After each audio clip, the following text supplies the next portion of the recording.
21-year-old Dionith Lopez recently started a new career at Amazon. But this week, she's taking time off. Hey, Armando, how's it going? Dionith and I, we were very close friends. How's the new job? Made friends with everyone yet? She was very friendly, she's very outgoing, a very happy person. We'd all just joke around, watch movies, drink, have a good time. Armando met Diana through his roommate, Sari. Ella entró a trabajar a ese lugar y nos hicimos más cercanas. Salíamos. Ella nunca te iba a decir un no, ella siempre le ibas a ver con una sonrisa en su cara. Como les digo, que siempre le pedí algo, siempre lo hacía, siempre estaba al pendiente mío, de mi niña. Y es lo que uno más recuerda, su forma de ser. Dionith is driven to help provide for her family.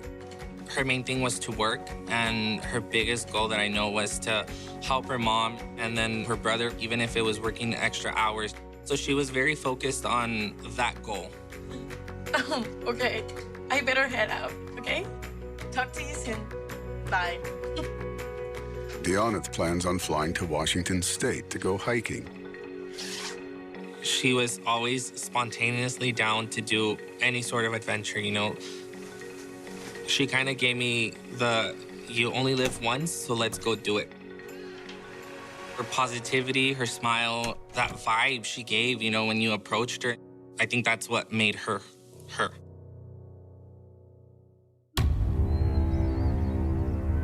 Tom 369 Control, can you take in this room, Spring Mountain, Southwest, involved eastbound? A call came in that a body had been found by some salal pickers. So a deputy went out there to check that. The patrol deputies realized they were probably dealing with a homicide, so then I got a call from patrol asking for the detective unit to come look at the scene. The scene is very remote. Driving up there, you're driving for miles without even seeing a house.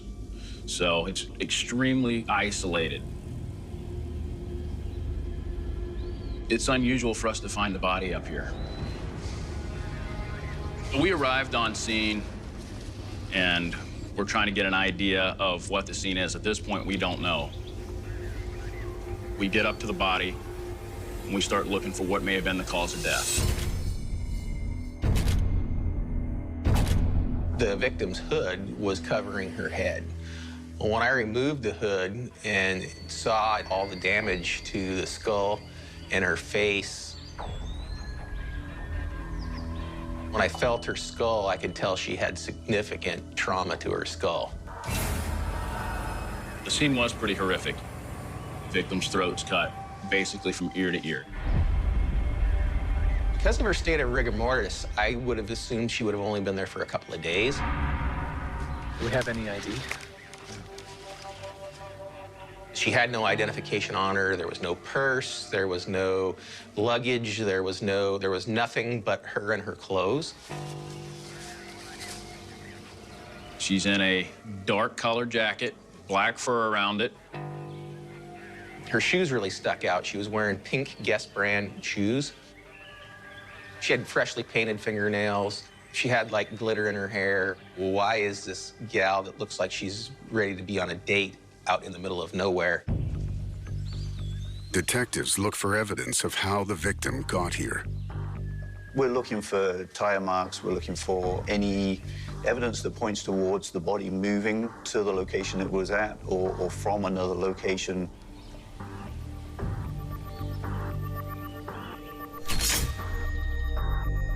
There was some blood splatter on the leaves. It's on the underside of leaves, even. It made us believe that the actual homicide had occurred where she was at. Investigators comb the area, looking for a murder weapon. We make our way down the trail. And as we're going down, there's a broken tequila bottle that doesn't look old. That's unusual. We're in the middle of nowhere. This trail doesn't get used much, so that's out of place.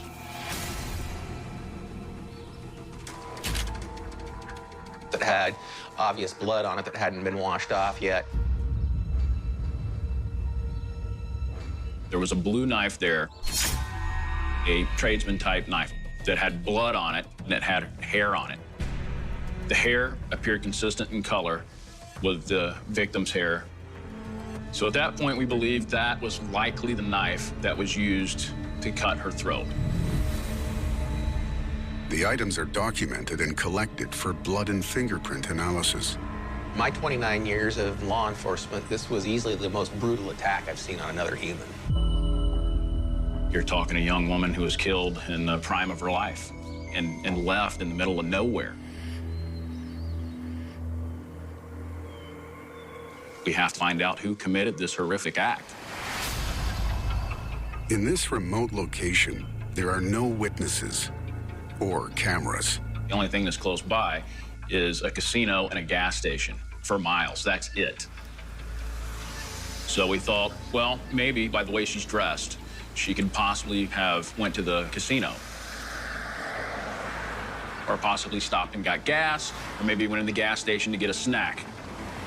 From previous investigations, I know that the casino also runs video surveillance for the gas station. Because that's our best shot at this point. Police request footage from the casino complex for the past week. Casino security reports seeing a woman matching the victim's description 3 days before the body was found.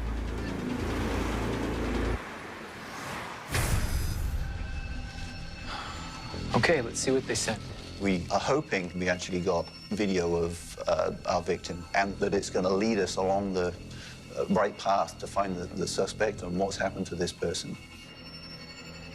So this is a big deal for everybody. Detectives queue up footage from the gas station where the woman was spotted.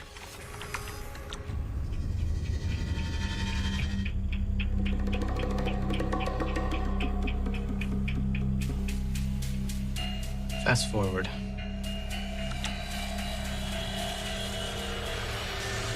There, is that her? It's not her. Okay, play on.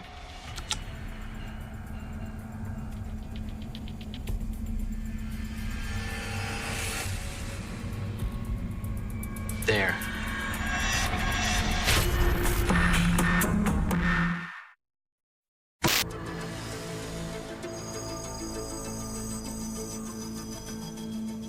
Play that again.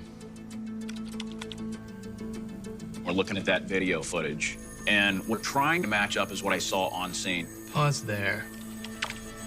You got a coat that's lined with fur around the hood. You're looking at the shoes. The shoes stand out. You know, they're bright pink shoes with white soles. Looking at that footage, it was pretty clear that this person was our victim on scene. Can you switch camera?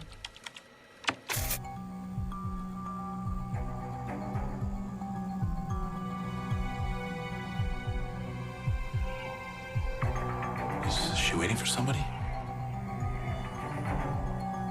She was comfortable. She didn't appear in distress. She was with nobody else.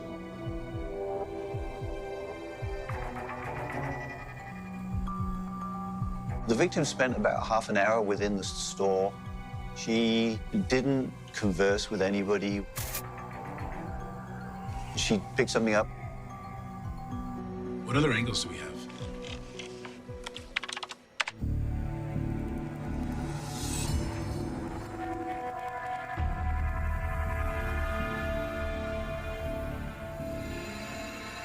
Zoom in.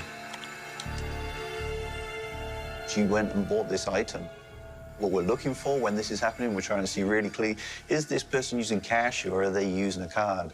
If they're using a card, we may be able to identify from receipt.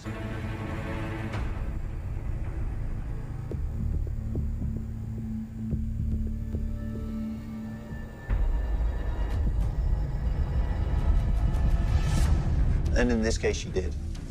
Great. Let's request the car details.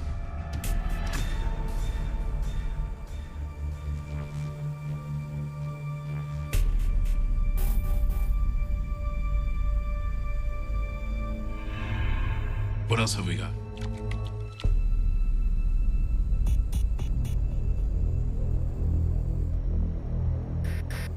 Stop there. Push in on her face. The main walkway in was the best footage angle that we had. It was a good shot of her face. It's big for us because now we have an investigative lead.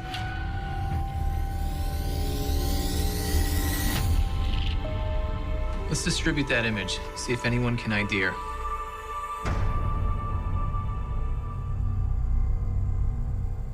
Can we see where she goes next? Detectives check the exterior cameras to see if their Jane Doe meets anyone.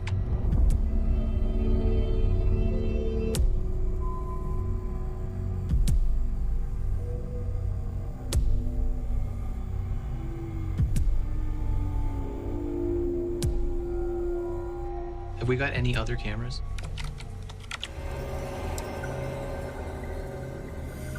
There she is.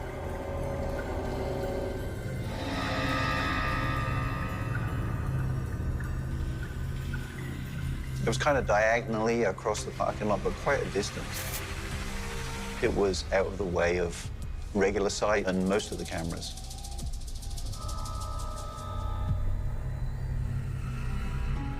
Did she get in the vehicle? Show it again.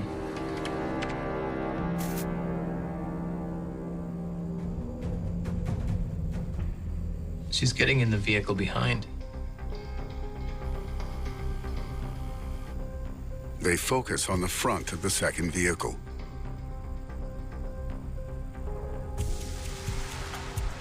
You see her get in the passenger side.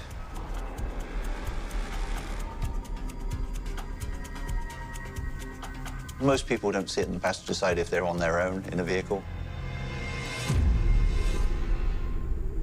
It was off in a darker area. You really can't see what's going on there. It's a little frustrating, you know, when you're trying to figure it out and you don't have that right angle. Do we see the vehicle arriving? Can we rewind?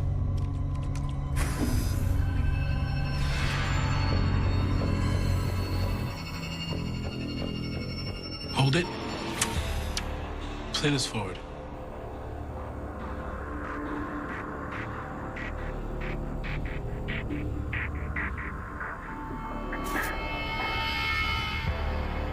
We have the truck pull in. The truck parked. We got some details like of the vehicle. It's a regular cab pickup truck. I know it's either a Chevy or GMC. I know it's a two-wheel drive truck just from looking at it because I used to work at a Chevy dealership. You can't see in this particular angle anybody in it, unfortunately. Got a little more work to do with the investigation to find out who this person actually is.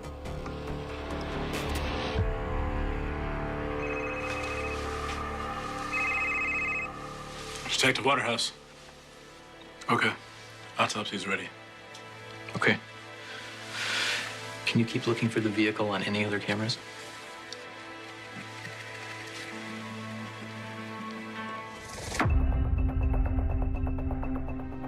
The cause of death could have been one of a couple things. It could either be the impact to the head that caused cranial damage to the top. That kind of blunt force trauma could be consistent with this bottle that's at a place, it's at the bottom of the trail. We think that's likely what caused the impact on the victim's head. And obviously her throat being cut could have been the other cause of death. The wounds sustained by the victim appeared to be consistent with the blue knife that was found at the top of the trail and was discarded. I found other injuries, too.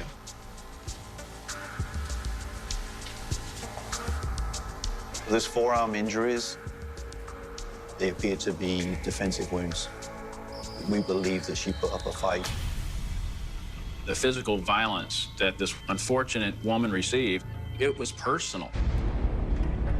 In Seattle, Deoneth Lopez's friends and family have not heard from her for 4 days.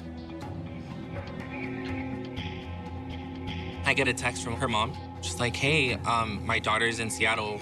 Do you know anything? And I was kind of like, no, I don't know anything. Maybe her phone died, you know? They didn't take a charger, you know? She'll be back. She went camping.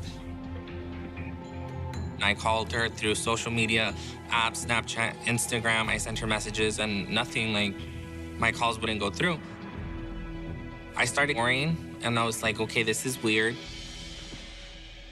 So I posted the missing picture with my personal phone number. I shared it on my Facebook. I shared it on Twitter. There was over probably like 500 shares within the Seattle area. But no one knew where she was. At this point, it was like, what's gonna happen? You know, I was scared, basically.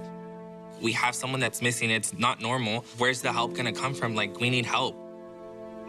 Armando files a missing persons report in hopes of tracking down his friend.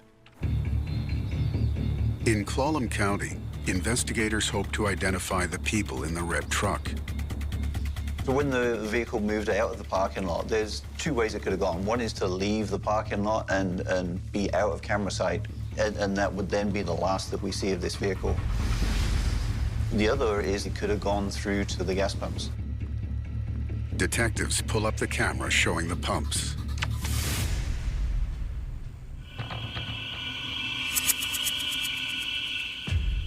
So now we're hoping that the driver goes that way.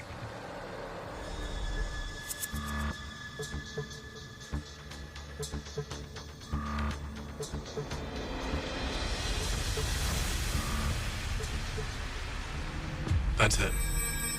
The truck pulled up at one of the pumps. It's in much clearer light.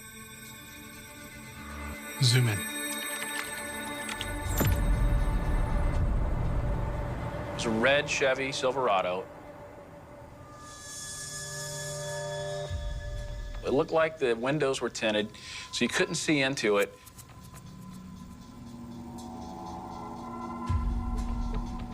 There's this tense moment where we're trying to figure out who this is. We're hoping the driver's getting out.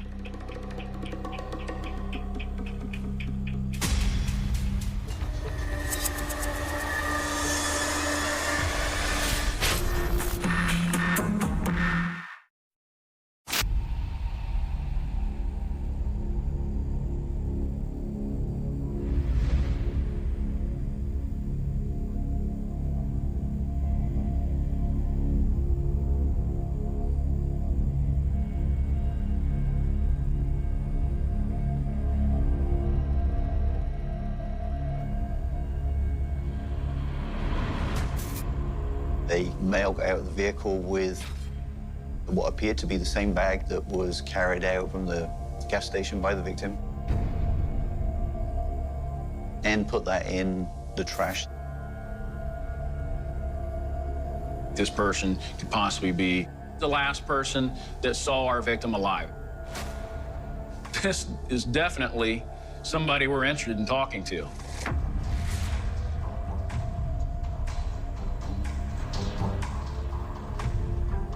So now the next step is trying to find them. Punch in. From this angle, we can't get a good look at his face. Police focus on the truck. They believe their Jane Doe is inside. One thing we really wanted to know was there a license plate number? Push in.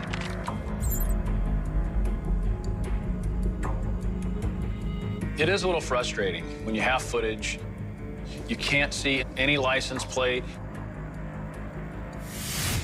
Can we follow the truck?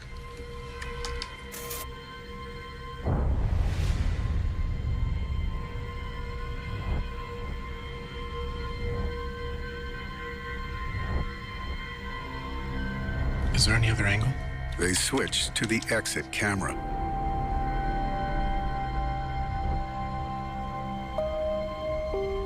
Wait. Got you. Of course, I'm excited, right? I'm thinking, hey, this is the break that we're looking for, like in the case. We have a license plate that can potentially tell us who this guy is. Police discover that the plate is registered to a man in the Seattle area. Investigators head to his workplace.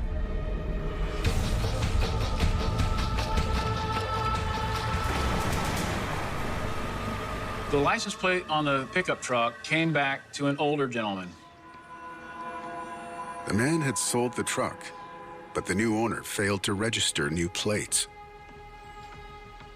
It was actually not the correct plate that should have been on that vehicle. That was very suspicious. With the previous owner in the clear, detectives search for a better image of the driver. They pull up the parking lot camera before the truck leaves.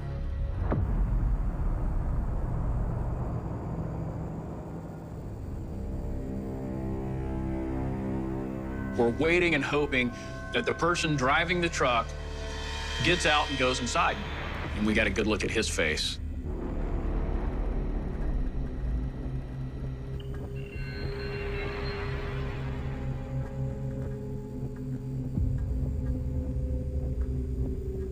At 5:45 p.m., the driver exits the vehicle.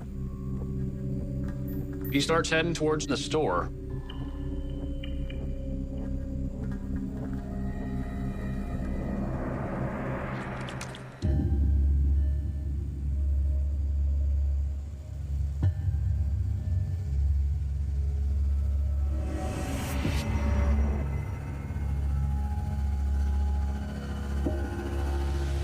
Play that again.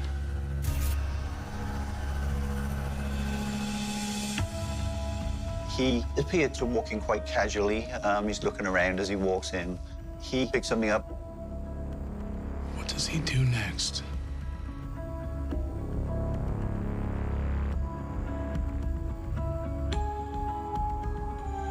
So we're hoping at this point that he's going to use a debit or credit card, because that's going to help us identify who this person is by his bank account.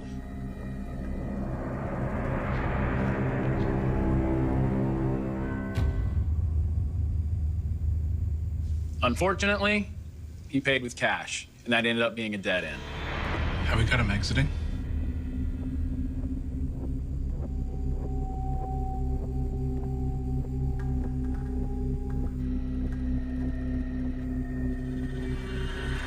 Stop. He comes right into camera view, and we get a really good look at him. And the look of this person appears to be a Hispanic male between 25 and 35 years old.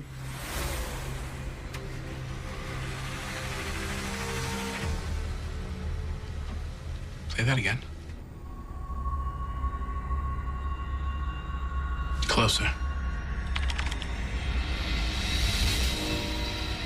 I, for one, got chills. The hair on the back of my neck stood up because I'm looking at a guy wearing tradesman-type jeans, place where a knife like usually goes on it, and it matches the scene with the trades knives left behind. So this is the point. We know this is likely our suspect. This is our best suspect. It matches the scene.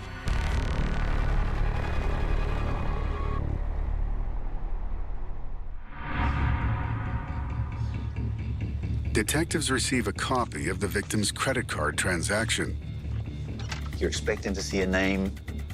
But the name and account number are not shown. It's a blow when you see there's no name there. You always reach these dead ends.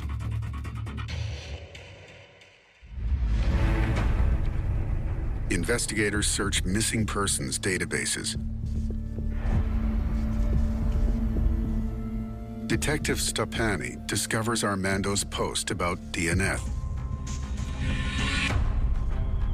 The information he had was that the last contact he had was that she was in Seattle on the 10th of February.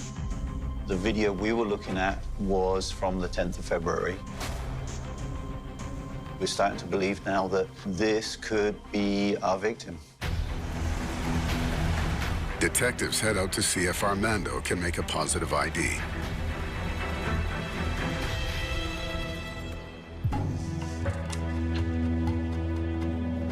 They show me a picture of her at a gas station. And they asked me, is this her? And I was like, yeah, that's her. Now we have a name. We have a name for that victim, and that is Diona Lopez.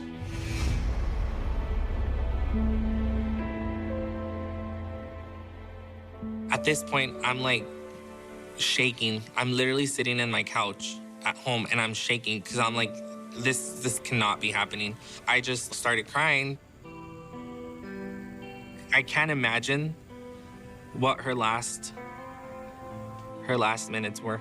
It's just, it's sad.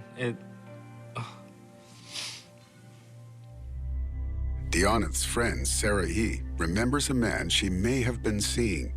Sarai sends me a Facebook profile, and I was like, okay, who's this? And she's like, oh, he might know where she's at. Lo que me acuerdo, creo que sí y no. Terminaban, regresaban, hablaban o no hablaban, pero creo que siempre estuvieron en contacto. No sé si ella lo buscaba o él la buscaba, pero siempre estuvieron en contacto. Armando shares the tip with detectives. She had a secret relationship with a Alex Rojas. Full name is Alejandro Rojas, goes by Alex. Now we have a name of who we believe could well be our suspect.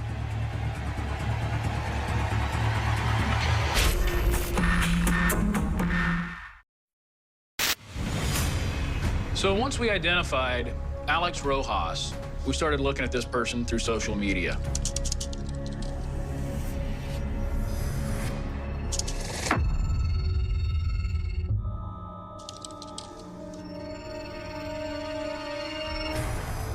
It looks like the guy that's in the gas station footage. He's wearing almost identically what he's wearing at the gas station. The exact same hoodie, the exact same pants on social media. Alejandro Rojas appeared to be our prime suspect. Police learn that as well as dating Deoneth, Rojas has a wife and young son.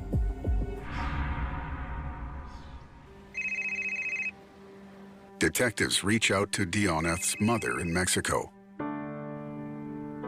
Having it confirmed, it's been difficult on her mom. It was something that she couldn't believe. She's sad inside, you know?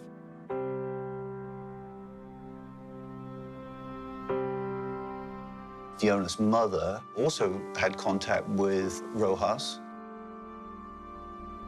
Rojas had told her that he had taken Deoneth to the Olympic Parks area to go hiking.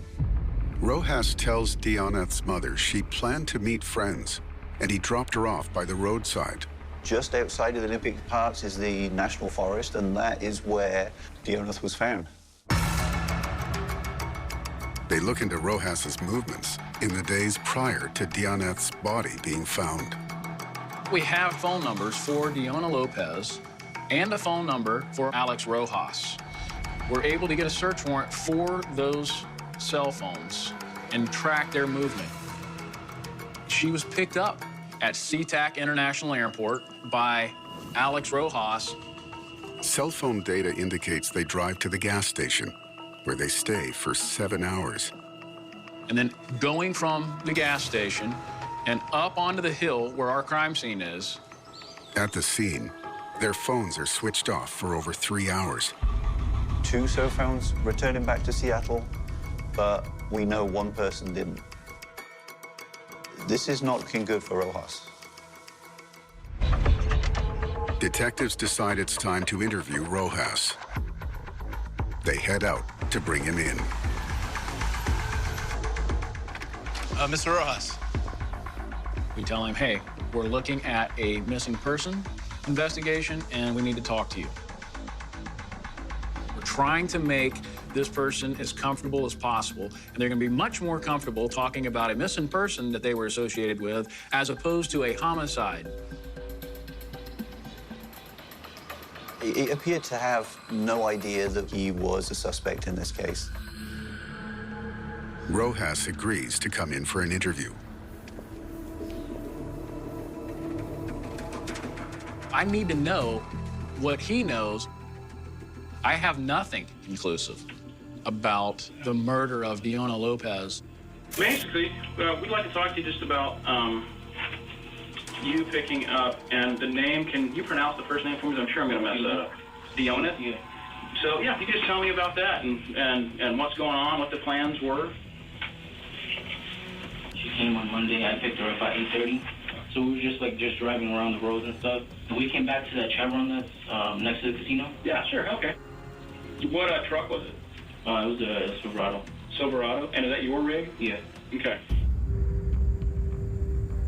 So the phone records match. It matched what he tells us. He drove to the gas station where we actually see him on surveillance later in that very vehicle, in that truck. He said that he spent the night in his truck just a little ways down the street from the gas station. So what's your relationship with her? Met her like 2 years ago. Like 2 years ago? Yeah, 2 years ago. How? Okay, so it was like... I met her through a friend, and then we started talking. Okay. And we kind of had a thing, but... Okay. Throughout this entire conversation, he's calm. There's not a lot going on. He's basically matter of fact. But it seemed to me that he knew more than what he was letting on. To us, looking in, it looks like you guys had a little more of a significant relationship. Yeah. Can you expand on that a little bit with us? I mean, we just had a thing, you know. Just where did she want the relationship to go? Right. I mean, well, she knew that I was married and stuff. Right. Did it cause tension with her or no jealousy at all? Now he's starting to come forward and spill the beans that he has this woman that he's having a relationship with outside his wife's knowledge. So this is all starting to make more sense. The next morning, he said he brought her up into the woods and that he dropped her off at the hiking trails. She was waiting for some friends. So these friends, did she mention how she knew these people, where they're from, what the plan was? Did she have hiking gear with her? I mean, she had some boots. So you dropped her off somewhere without seeing these people? Yeah. And she never called you back or anything? She never called me back, yeah. Oh, wow. His answers are vague except for stuff that really isn't going to implicate him. And how did she seem when she left? I mean, tell me how that went, how you dropped her off. And I mean, she seemed pretty good. What did you do after you dropped her off? Did you stop anywhere on the way? No, I just came back. Now he's told us a lie, that he just dropped her off and left. That's when we confront him with the facts that, no, you didn't, because your phone is right here with her phone at the scene. What we have is phone records. This dot is you. This is your phone. Mm-hmm. Can you see that? Hey, let him take it. Yeah, right. So that dot is you. Mm-hmm. I have to have him tell me about the crime scene. So I have to put him there because there's no video cameras, no footage from anywhere. Remember, this is remote. No homes, no houses. I have nothing. So I have to have him tell me that he's there. And by that right there, what I handed you, you're off the beaten path. And that dot is right where we found the body.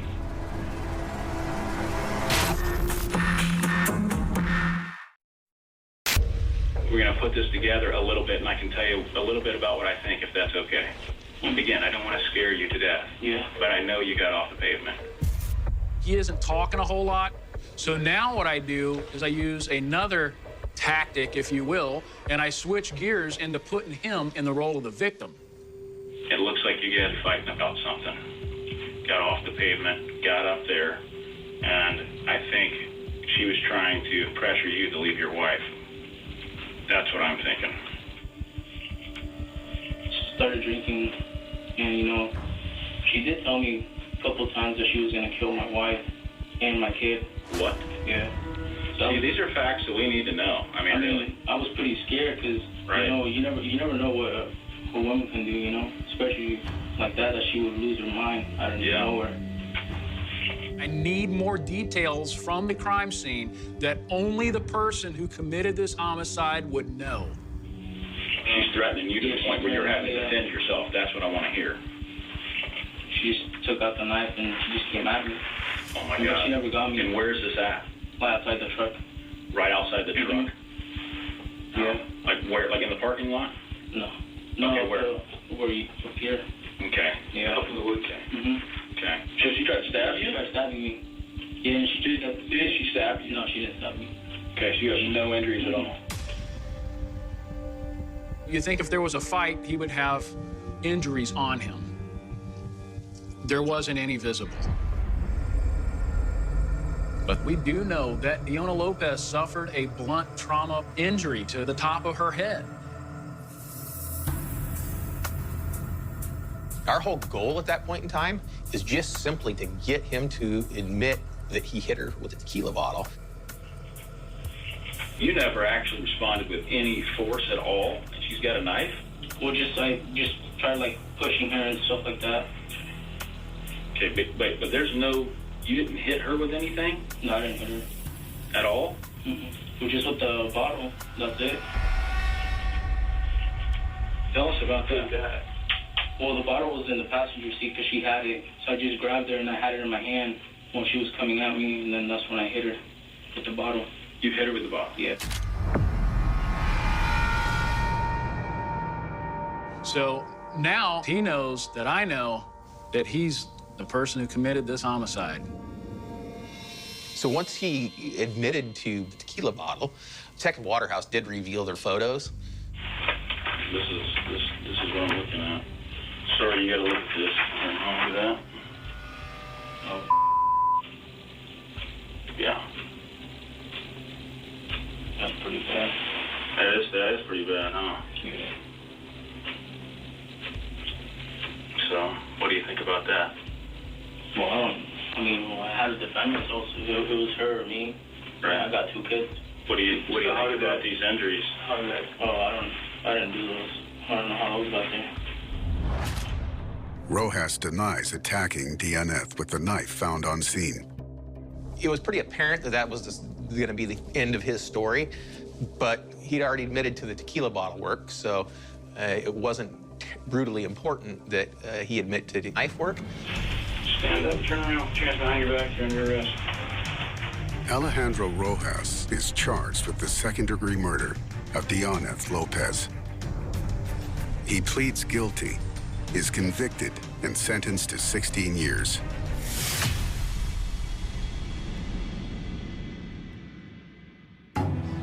At the end of this whole thing, I'm just glad that there was some closure for the family. Evidence from the crime scene, cell phone data, and security footage help police build a picture of events. Deonna Lopez flies to Washington to spend time with Rojas, who is hiding their relationship from his wife. Her whole reason for being there was to discuss her relationship status and that she wanted to spend more time with Mr. Rojas. I don't believe there was ever an intent to go on a hiking trip with friends. Rojas picks Deonna up and takes her to the gas station, close to the Olympic National Park. He parked in a dark area, and they're never together. They're in and out of the gas station at different times. It could be he doesn't want to be seen with her. The couple spend the night in the truck by the side of the road. The next morning, Rojas drives Deonna into the forest. I believe he took her up to the woods as a ruse of somewhere private to go. Possibly drunk too much based on the alcohol bottle that was used. And they got into this physical confrontation. Rojas strikes a devastating blow with the bottle, and Deonna is savagely attacked with the knife.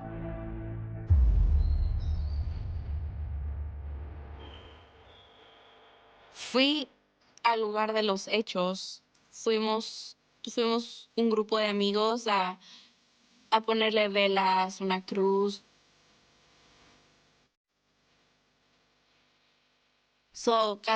Empezamos a compartir momentos felices que cada uno había vivido con ella. I really looked forward to exploring more bigger things with her. We talk, we plan, and then, she's gone now. I would love for her to be remembered smiling, positive, and never giving up, always finding the strength to move along. I have her in my heart, and I know that wherever she is, I know she's with me.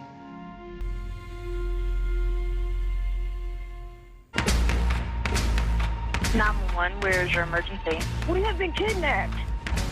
They had been held hostage. My friend was just shot. She's laying in the floor. It reminds you of an execution. There was going to be footage of our suspect. It just broke my heart to think that she was that afraid.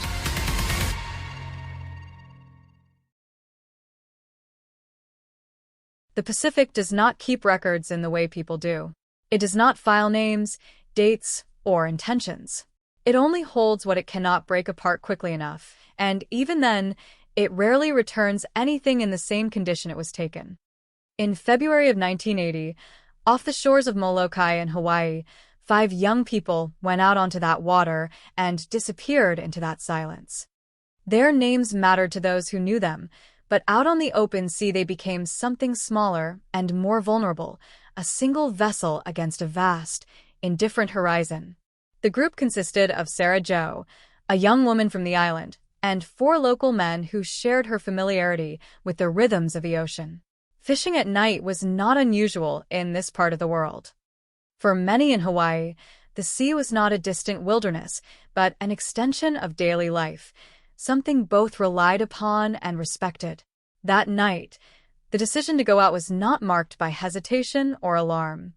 It was a continuation of ordinary life, the kind of decision that rarely draws attention because it has been made safely so many times before. When the boat left shore, there was nothing in the atmosphere that suggested finality. The weather was described as relatively normal at the start of the journey. The ocean, however, is never truly still in its intentions. Conditions can shift without warning, especially in the waters surrounding Hawaii, where weather systems can form and intensify with little notice. Somewhere beyond the reach of casual observation, a storm began to gather strength. It moved toward the area where the small boat was fishing, bringing with it a transformation that would never be directly witnessed by those who were later left searching for answers. What is known comes not from observation but from absence. There were no distress signals sent. No fragmented radio calls were recovered. No witnesses on shore reported seeing the final moments of the vessel. The sea did not offer a narrative of impact or struggle. It simply absorbed the event, leaving behind no immediate trace of what had occurred. When the boat failed to return, it was not initially clear whether it had been delayed or lost. Time passed in uncertainty, the kind that sits heavily in coastal communities where weather and survival are closely intertwined. Search and rescue efforts were launched soon after the disappearance became undeniable. The waters that had once seemed familiar were now treated as a grid of possibility and risk. Boats and crews moved through the search area, scanning for debris, life, or any indication that might explain what had happened. Yet the ocean remained unresponsive. There were no confirmed sightings, no recovered fragments of wreckage, no floating evidence that could anchor the investigation to a specific point of failure. The absence itself became the defining feature of the case. As days passed and then stretched into a longer period without results, the initial urgency gradually shifted into a difficult acceptance. The prevailing assumption became that the vessel and its passengers had been overtaken by the storm. It was a conclusion shaped not by certainty, but by the limits of what could be proven otherwise. In maritime disappearances, especially in remote waters, the absence of evidence often becomes the evidence of absence. Still, for those connected to the 5 individuals, the lack of clarity left an unresolved space where explanation should have been. The passage of months did not bring closure, but it did bring distance from the moment of disappearance. Life on the islands continued, as it always does, shaped by the same tides and winds that had been present on that February night. Yet beneath that continuity, the question of what had happened did not disappear. It simply waited, suspended in uncertainty. Then, unexpectedly, the ocean yielded something back. Not the boat, not a group of survivors, but partial human remains belonging to Sarah Jo. They were discovered months later in a coastal cave located on another part of Hawaii, far from the original search area. The location itself introduced a new layer of complexity. This was not open water or drifting debris washed ashore in a predictable pattern. It was a confined space, a cave shaped by geological and tidal forces, holding within it evidence that had traveled an unknown path. The discovery immediately disrupted the simplicity of the earlier assumption that the case had ended at sea. If the storm had taken all 5 individuals in the same moment and manner, why had only one set of remains been found, and why in such a specific and enclosed location? The ocean is capable of transporting objects across great distances, but it does so in patterns that are vast and often diffuse. The presence of remains inside a cave suggested a more complicated sequence of movement, one that did not easily align with the straightforward narrative of sinking and drifting. Investigators and observers were left with 2 competing realities. On one hand, the environmental conditions of the Pacific are powerful enough to carry human remains far from their origin point, reshaping expectations of where evidence should appear. On the other hand, the precise nature of the discovery resisted simple explanation. The cave was not an open shoreline. It was a space that implied a threshold had been crossed, whether by water, time, or circumstance. With no additional physical evidence recovered, the case did not move toward resolution. Instead, it shifted into a space of interpretation. People began to consider what might have happened in the absence of definitive proof. Some returned to the idea of a sudden and overwhelming storm, one capable of destroying a small vessel without leaving recoverable traces. Others focused on the geography of the discovery, questioning how natural forces alone could account for the placement of remains in such a specific environment. Yet none of these considerations could be confirmed. What remained constant throughout all speculation was the absence of a final, authoritative account. There were no survivors to describe the sequence of events. There was no recovered vessel to reconstruct the moment of failure. There were only fragments of time, separated by months, connected by uncertainty. The absence of clear answers also shaped how the case was later understood within coastal communities in Hawaii. In places where fishing and ocean travel are part of everyday life, disappearances at sea are not unfamiliar, yet most are eventually absorbed into local memory as tragic but explainable events. The case of Sarah Jo and the 4 men did not settle into that pattern easily. Instead, it remained marked by gaps that resisted closure. Without a distress signal or confirmed last position, investigators and locals alike were left without the usual anchors that help reconstruct maritime incidents. There was no final transmission to interpret and no wreckage to trace the boat's path through the storm.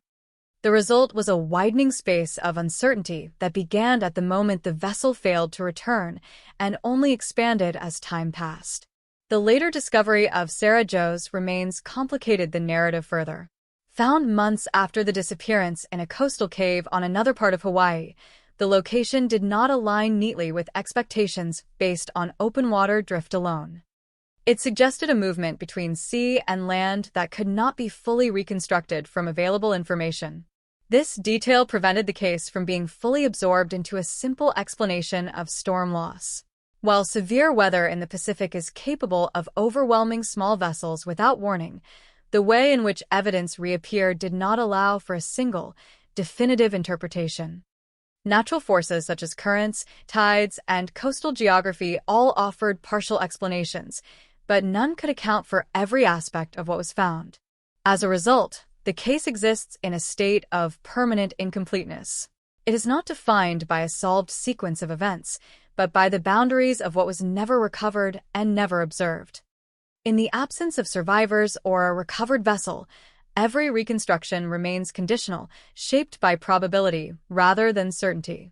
Over time, the story became less about a single night at sea and more about the limits of understanding when the ocean is involved. It reflects how quickly evidence can be dispersed beyond reach and how even partial returns, such as the discovery of remains, may raise more questions than they answer. The case of Sarah Jo is remembered not for what it reveals, but for what it withholds, showing how absence can become enduring evidence. To understand what was lost on that February night in 1980, it is necessary to understand the environment in which it was not considered unusual to go out into the ocean after dark. On the islands of Hawaii, and particularly in smaller communities such as Molokai, the sea is not an abstract boundary separating land from danger. It is part of daily existence, woven into the routines of work, food, travel, and social life. The Pacific is both provider and presence, something that shapes identity as much as geography. For the people who live alongside it, decisions that might appear risky from the outside are often viewed through a different lens, one shaped by familiarity rather than fear. Sarah Jo was part of this world. She lived on Molokai, an island where communities are small and closely connected, and where most people grow up with an intimate awareness of the coastline, the currents, and the shifting moods of the sea. Her life, like many others in such a setting, was not defined by separation from the ocean, but by coexistence with it. The water was not a distant force. It was part of movement, livelihood, and routine. It was also part of risk, but a risk that was often measured through experience rather than hesitation. The 4 men who accompanied her on the fishing trip shared a similar background. They were local to the area and familiar with the conditions of the waters surrounding the island. Fishing was not an exceptional activity for them. It was part of a broader pattern of interaction with the ocean that defined daily life. In many coastal communities in Hawaii, fishing at night is not inherently unusual.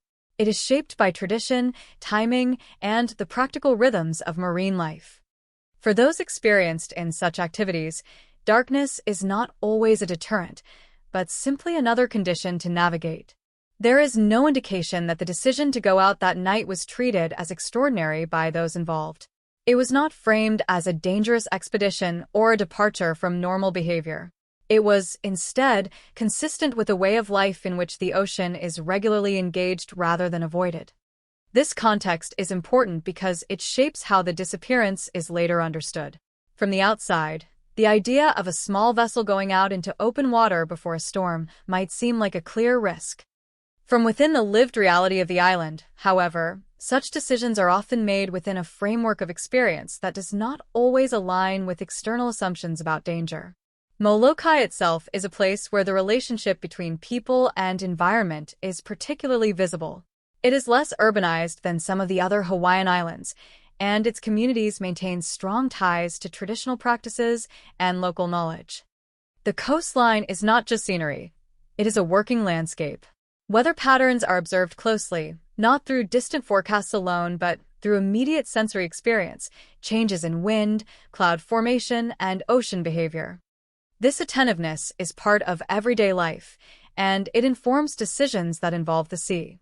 Yet, even in environments where familiarity with the ocean is high, there remains an uncontrollable element that no experience can fully eliminate. The Pacific is vast, and its weather systems are capable of shifting rapidly. Storms can form with little warning and intensify quickly, transforming calm conditions into dangerous ones within a short span of time. This unpredictability is not theoretical, it is a known reality for those who live and work on the water. It is also part of what makes maritime incidents so difficult to reconstruct afterward. On the night of the disappearance, the initial conditions were not described as alarming. There was no indication that the group was entering visibly dangerous weather at the moment of departure. This detail is important because it highlights the gap between perception and outcome. Many maritime tragedies begin not with obvious signs of danger, but with conditions that change after decisions have already been made. In such cases, the line between routine activity and crisis is drawn only in hindsight. The boat itself, like many used in local fishing activities, was small. Vessels of this kind are common in island communities, where larger commercial infrastructure is not always necessary for subsistence or local fishing practices. Their size makes them maneuverable and practical for nearshore waters, but also more vulnerable to sudden environmental changes. When weather systems intensify, small craft are the first to be affected, and their margin for recovery becomes limited very quickly. Within this context, the presence of 5 individuals on a single small vessel is not unusual for group fishing activity, but it also increases the stakes when conditions deteriorate. Coordination becomes more difficult, and the ability to respond to sudden changes is constrained by space and equipment.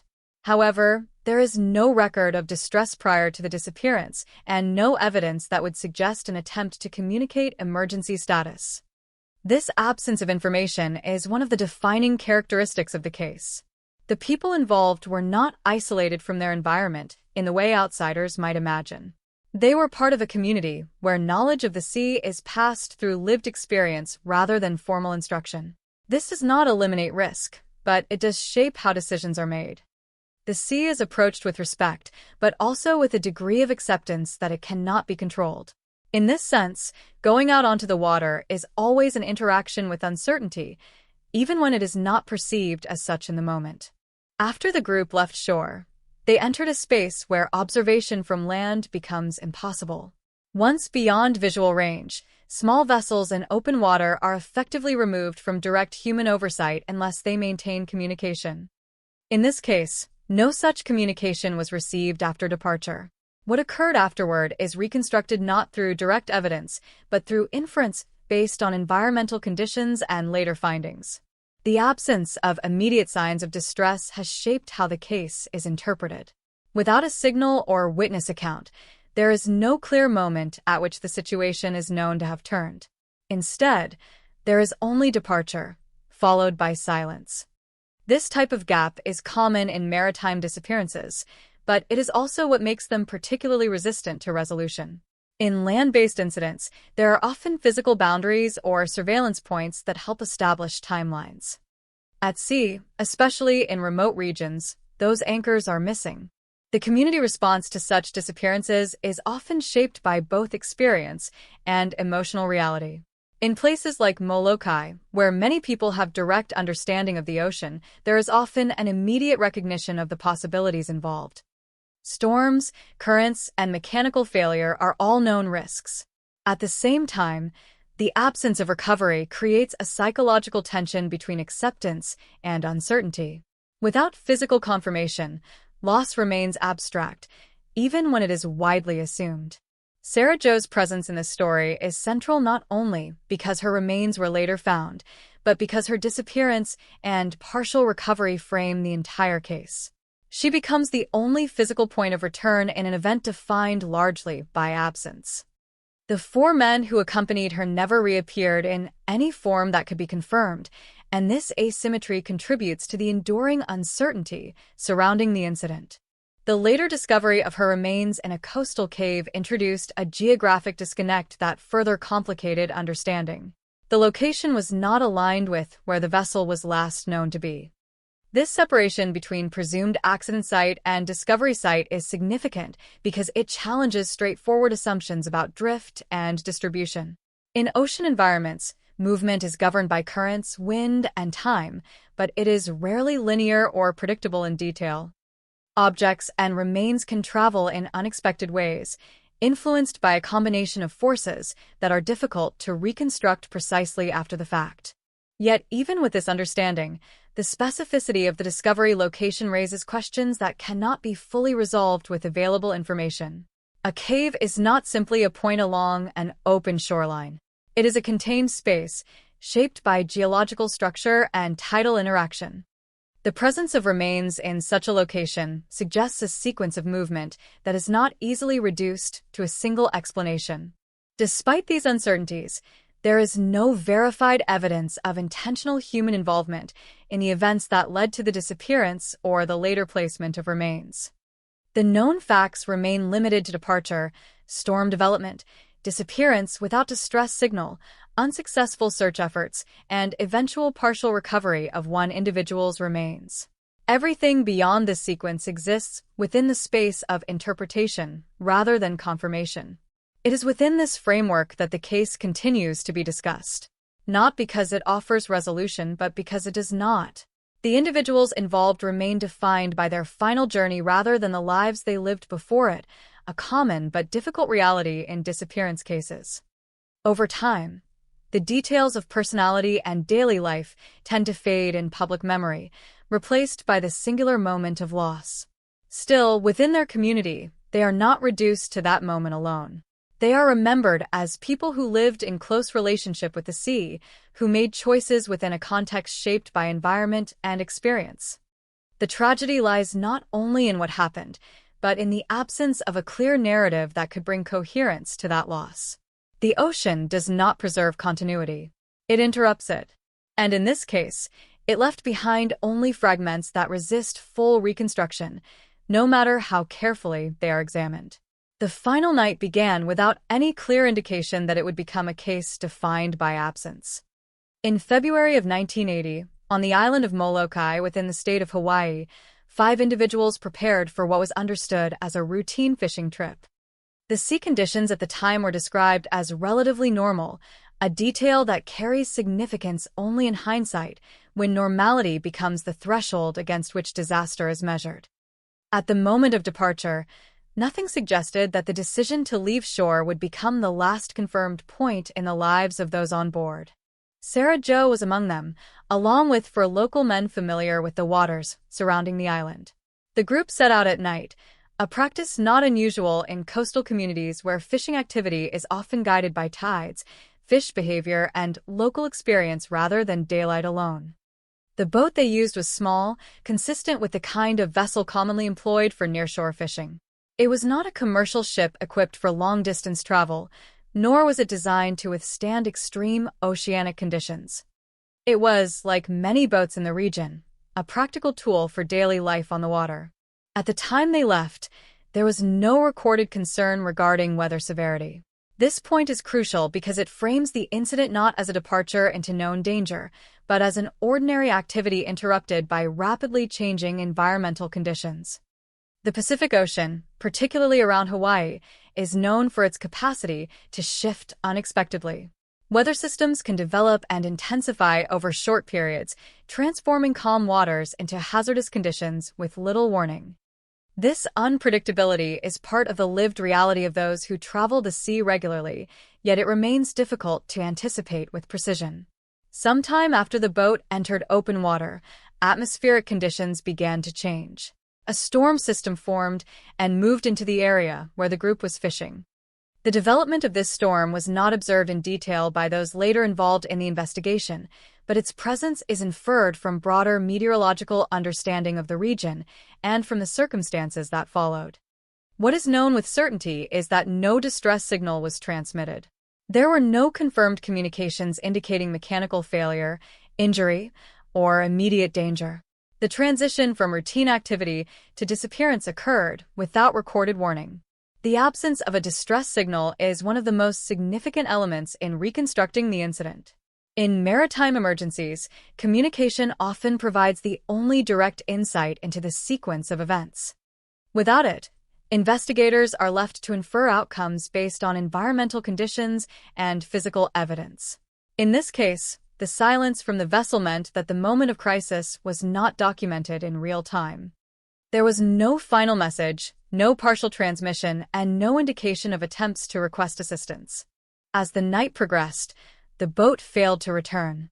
Initially, this may not have immediately signaled catastrophe, as delays in fishing trips can occur for a variety of reasons, including weather changes, mechanical issues, or extended activity at sea. However, as time passed without any sign of return or contact, concern escalated. When the vessel did not reappear, it became clear that something had interrupted its expected course. Search and rescue operations were initiated in response to the disappearance. These efforts focused on the area where the boat was believed to have been operating at the time of the last known contact, although the lack of precise coordinates made the search inherently uncertain. Crews scanned the ocean surface for debris, oil slicks, or any material evidence that might indicate the location or condition of the vessel. The search area was expanded as time went on, reflecting both the uncertainty of drift patterns and the absence of initial findings. Despite sustained efforts, no wreckage was recovered. There were no identifiable fragments of the boat, no personal items confirmed to belong to the passengers, and no physical evidence that could establish a definitive point of failure. The ocean, in this instance, offered no visible record of the event. This absence complicated the investigation from the outset, as there was no material anchor to reconstruct the sequence of events. The lack of evidence led to a working assumption that the vessel had been lost due to storm conditions. In maritime contexts, particularly in remote or open waters, severe weather is a common factor in disappearances where no distress signal is received and no wreckage is found. However, this assumption remained provisional, shaped by probability rather than direct confirmation. Without physical evidence, the conclusion could not be definitively proven, only considered the most plausible explanation given available information. As search efforts continued without result, the focus gradually shifted from active recovery to confirmation of loss. This transition is often difficult in maritime disappearances, as it marks the point at which hope for survival is replaced by recognition of likely fatality without the closure of recovered evidence. In this case, the shift was particularly marked by the absence of any trace of the vessel or its occupants, despite extensive scanning of the surrounding waters. Eventually, the search was reduced and then concluded. The official understanding settled on the conclusion that the group had been overtaken by storm conditions at sea. This conclusion, however, was not accompanied by detailed reconstruction of the incident, as the necessary evidence simply did not exist. There was no wreckage analysis, no recovered communication devices, and no survivors to provide testimony. The event remained defined by its lack of recoverable structure. In the months that followed, the incident faded from active search status, but not from memory. For those connected to the individuals involved, the absence of closure persisted. The ocean had taken the group without returning any clear explanation of how or where the final moments occurred. This absence is a defining characteristic of maritime disappearances, where the boundary between known and unknown is often permanent. The situation changed months later with a discovery that did not resolve the case, but instead complicated it further. Partial human remains belonging to Sarah Jo were found in a coastal cave located on another part of Hawaii, far from the area where the vessel had last been seen. This discovery introduced a spatial and environmental contradiction that could not be easily reconciled with the initial assumptions of the case. The location of the remains was not consistent with simple drift patterns from an open water incident alone, or at least not in a way that could be clearly demonstrated with available information. Ocean currents in the region are complex and capable of transporting objects over long distances, but the presence of remains inside a cave suggested interaction with coastal structures that introduced additional variables. The cave environment implied a transition from open sea to confined space, a process that could not be fully reconstructed from existing evidence. This discovery did not provide a timeline for what occurred after the disappearance. It did not reveal whether the remains had arrived shortly after the incident or after a prolonged period at sea. It did not clarify whether they had been transported directly by water movement or influenced by other environmental factors along the coastline. It simply confirmed that at least one of the individuals had reached a location far removed from the presumed site of the accident. The absence of additional remains from the other 4 individuals further deepened the uncertainty. There was no evidence explaining why only one set of remains was recovered, nor why others had not been found in similar conditions. This asymmetry remains one of the unresolved aspects of the case. Throughout the investigation, no evidence emerged to suggest a confirmed alternative scenario involving intentional human interference. The known facts remained limited to departure, weather change, disappearance without distress signal, unsuccessful search operations, and later partial recovery of remains in an unexpected location. Each step in this sequence is documented, but the connections between them are not fully illuminated. The incident, therefore, remains defined not by a clear chain of causation, but by discontinuity. The transition from departure to disappearance occurred without observation. The transition from disappearance to recovery occurred without explanatory continuity. What remains are points in time separated by silence, connected only by inference and environmental possibility. In maritime investigations, such gaps are not uncommon, but they are always significant. They mark the limits of what can be known when events occur in environments that do not preserve evidence in stable or recoverable forms. The ocean does not retain records in the way land-based environments might. It disperses, transforms, and conceals. The incident involving Sarah Jo and the 4 men stands within this reality. It is a case defined by the absence of a witnessed endpoint, the absence of physical wreckage, and the partial return of only one individual under circumstances that remain difficult to fully interpret. It is not a case resolved through evidence, but one that persists through its incompleteness. When the boat carrying Sarah Jo and 4 other young people failed to return from its night fishing trip in February 1980, the first phase of response was shaped by uncertainty rather than certainty of loss. In coastal communities such as those on Molokai, delays at sea are not immediately interpreted as tragedy. The ocean is unpredictable, and those who work on it understand that schedules can shift without warning. A fishing trip extending longer than expected does not, in itself, signal disaster. But as hours turned into a longer stretch of silence, concern began to replace routine expectation. The absence of any communication from the vessel was the first significant factor that elevated concern. There were no distress signals, no fragmented radio transmissions, and no indication of mechanical failure reported from the boat. In maritime incidents, even partial communication often provides critical clues that help define search areas or reconstruct timelines. In this case, there was nothing to indicate where the vessel had last encountered difficulty or how rapidly conditions may have changed. The silence was total, and that silence shaped every subsequent decision. Once it became clear that the group had not returned within a reasonable time frame, search and rescue operations were initiated. The early phase of the search focused on the area where the boat was believed to have been operating when it was last seen leaving shore. However, without precise coordinates or confirmed witness observations of its final position, the search area was necessarily broad. The ocean surrounding Hawaii is vast, and even relatively small errors in positioning can result in enormous differences in actual location when attempting recovery. Search teams deployed across the water, scanning the surface for any sign of debris or disturbance. The expectation in many maritime disappearances is that some form of physical evidence will eventually appear: fragments of wood, personal items, flotation devices, or oil slicks indicating a wreck site. These materials often serve as anchors for reconstructing the sequence of events. Yet in this case, no such evidence was found. The water offered no visible confirmation that a vessel had broken apart or sunk in a specific location. As days passed without discovery, search patterns were expanded. This is a standard procedure in maritime operations when initial zones yield no results. Drift modeling becomes increasingly important, taking into account wind direction, current movement, and the time elapsed since disappearance.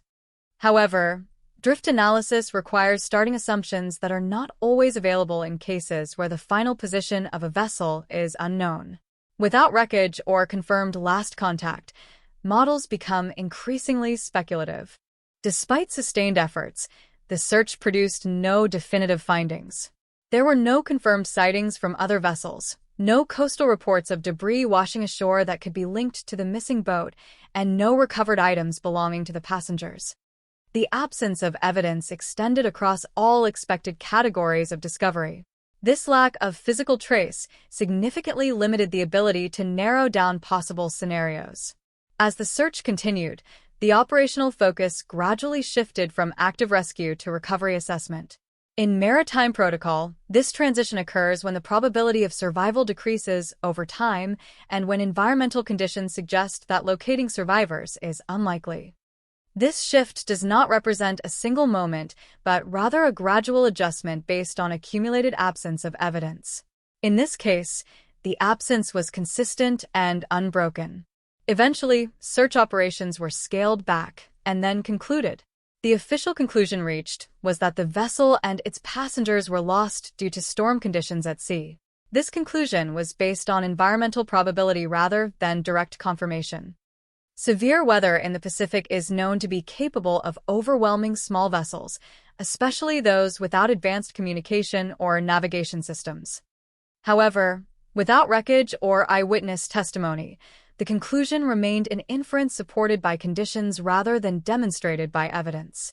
The emotional impact of this transition was significant within the local community. In places like Molokai, where maritime activity is part of daily life, disappearances at sea are not unfamiliar. However, each case carries its own weight, particularly when those involved are known personally within small communities. The lack of closure created a lingering uncertainty, as there was no physical confirmation of what had occurred. Families and acquaintances were left with assumption rather than certainty. In the absence of new evidence, the case might have remained closed at an administrative level, recorded as a maritime loss due to storm activity. However, months later, an unexpected discovery altered the framework of understanding. Partial human remains belonging to Sarah Jo were found in a coastal cave located on another part of Hawaii, far from the original search area. This discovery did not resolve the case, but instead introduced new questions that had not previously been part of the investigation. The location of the remains was immediately significant. Coastal caves are formed through long-term interaction between rock formations and ocean forces. They are transitional spaces between land and sea, influenced by tides, waves, and erosion.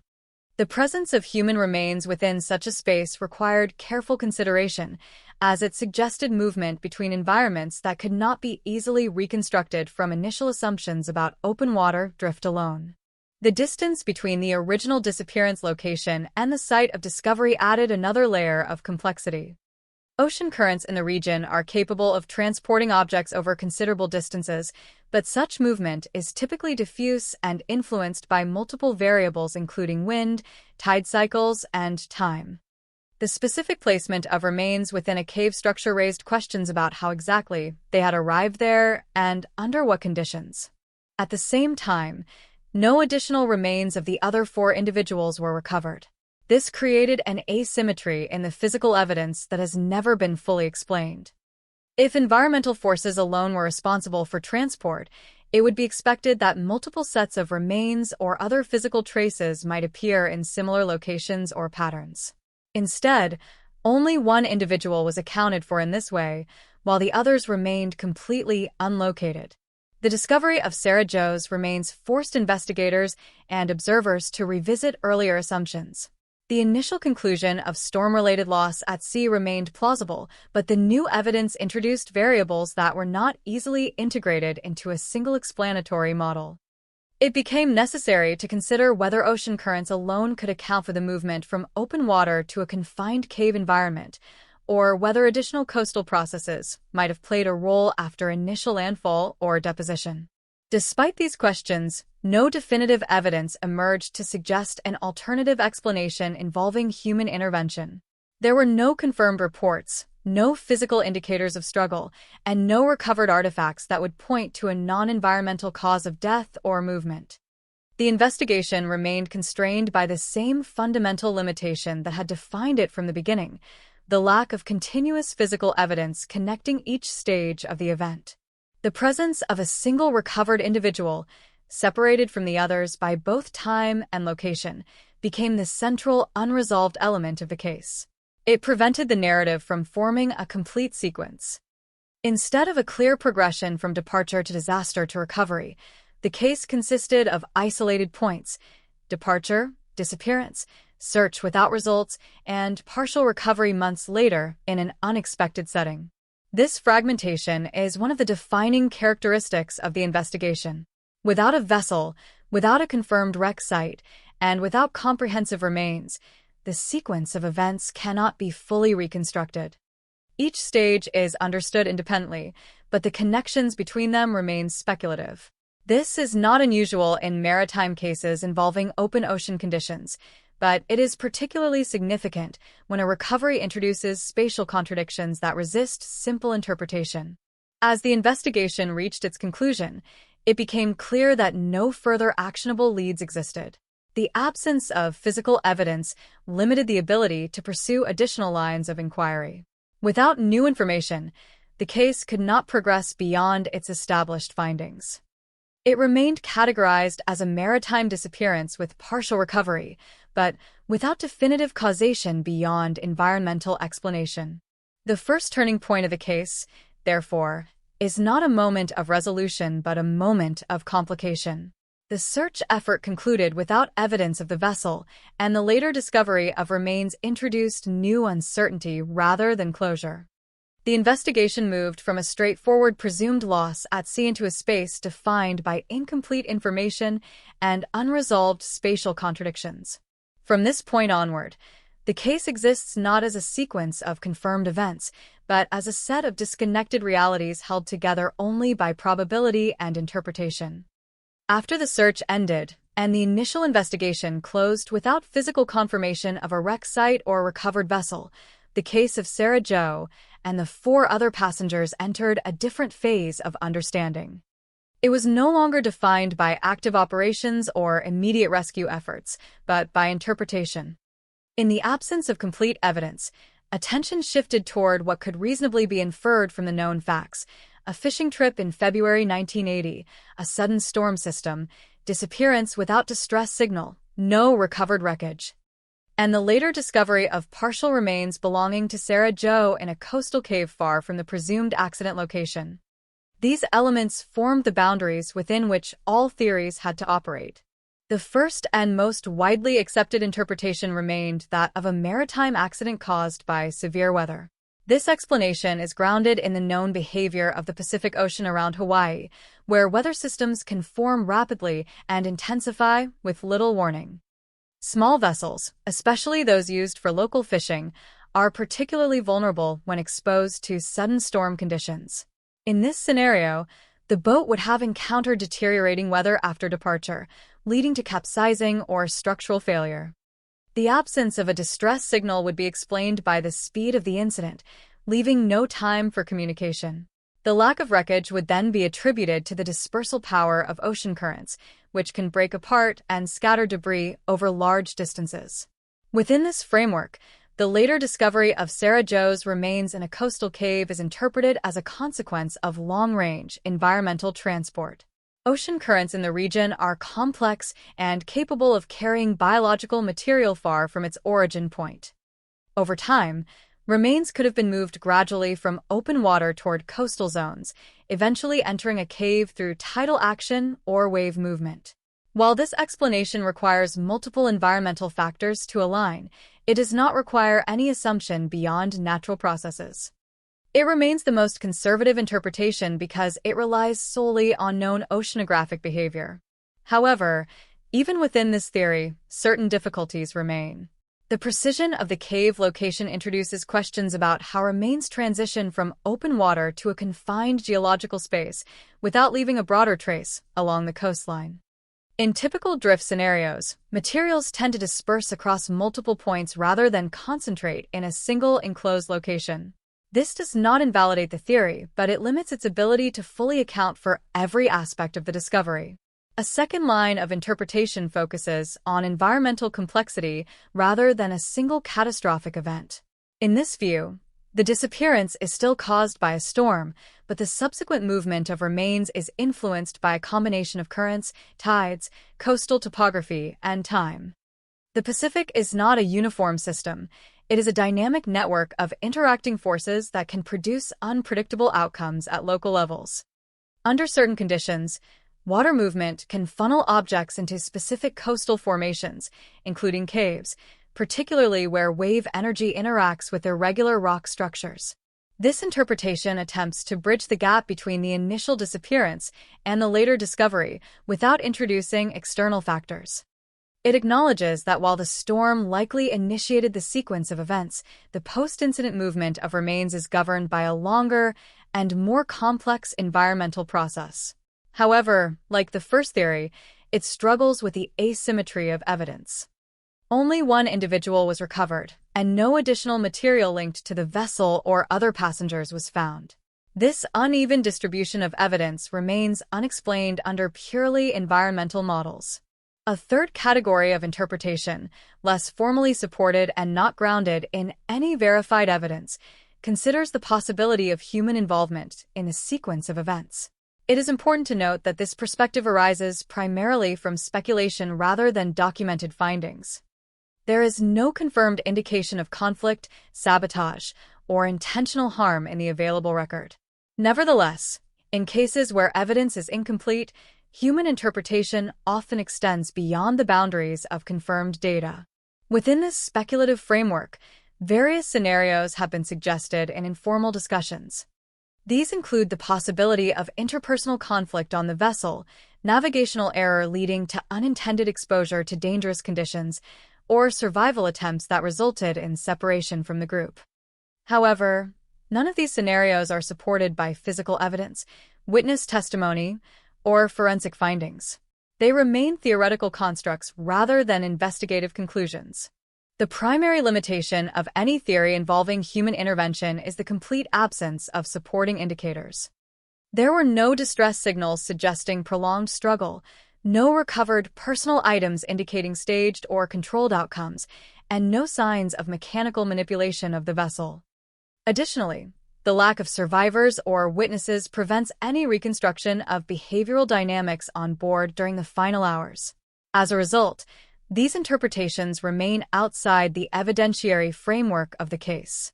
Another aspect that complicates all theories is the absence of the vessel itself.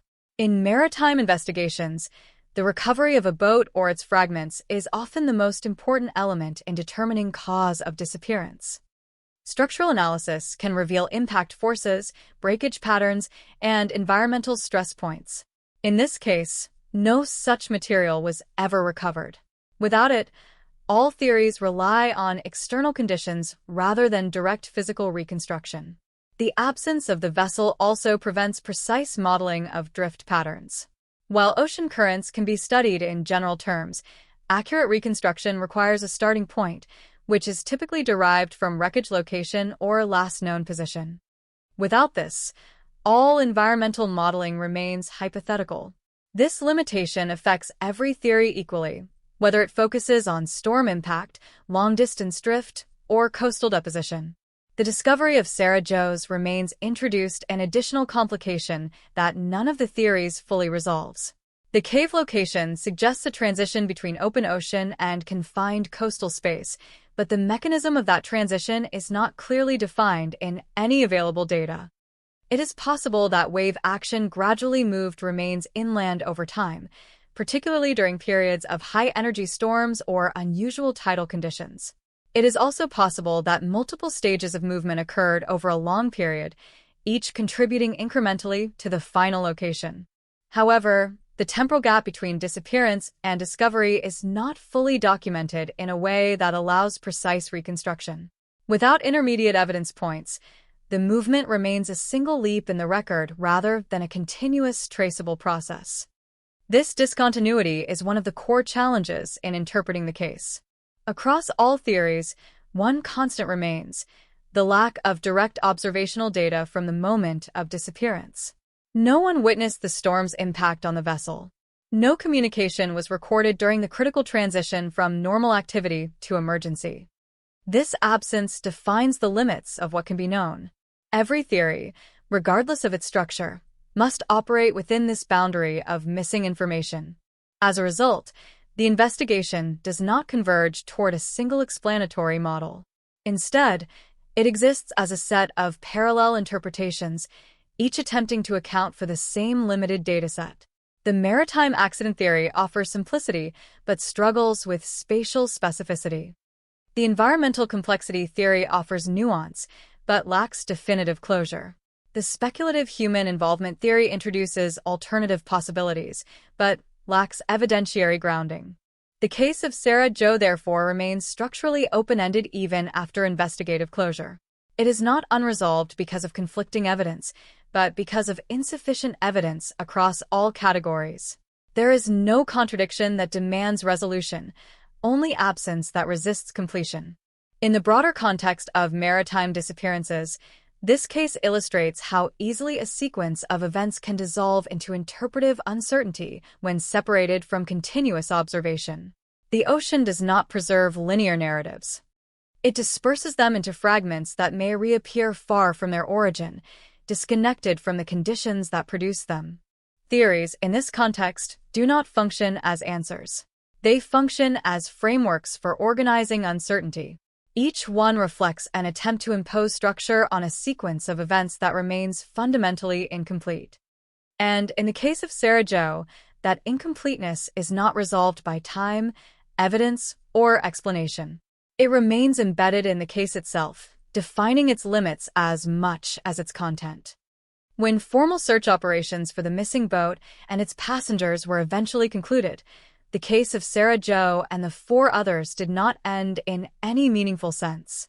It simply transitioned from active investigation into a permanent state of unresolved absence. In maritime disappearances, this shift is often unavoidable. There is a point at which continued searching yields diminishing returns, where environmental probability replaces operational certainty, and where the ocean is no longer treated as a site of recovery, but as a closed system that no longer responds to human inquiry.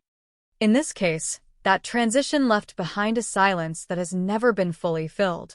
The official conclusion attributed the disappearance to storm conditions at sea, a determination based on environmental likelihood rather than physical confirmation.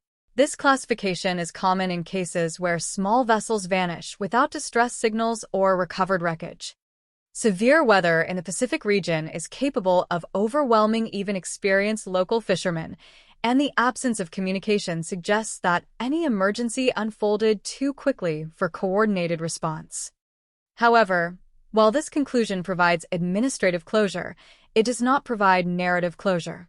It explains what likely happened, but not how it unfolded in detail, and certainly not why no physical trace of the vessel was ever recovered. The later discovery of partial remains belonging to Sarah Jo introduced a second layer to the aftermath, one that prevented the case from settling into a simple maritime loss classification. The remains were found in a coastal cave, a location that is not easily reconciled with straightforward open-water drift scenarios.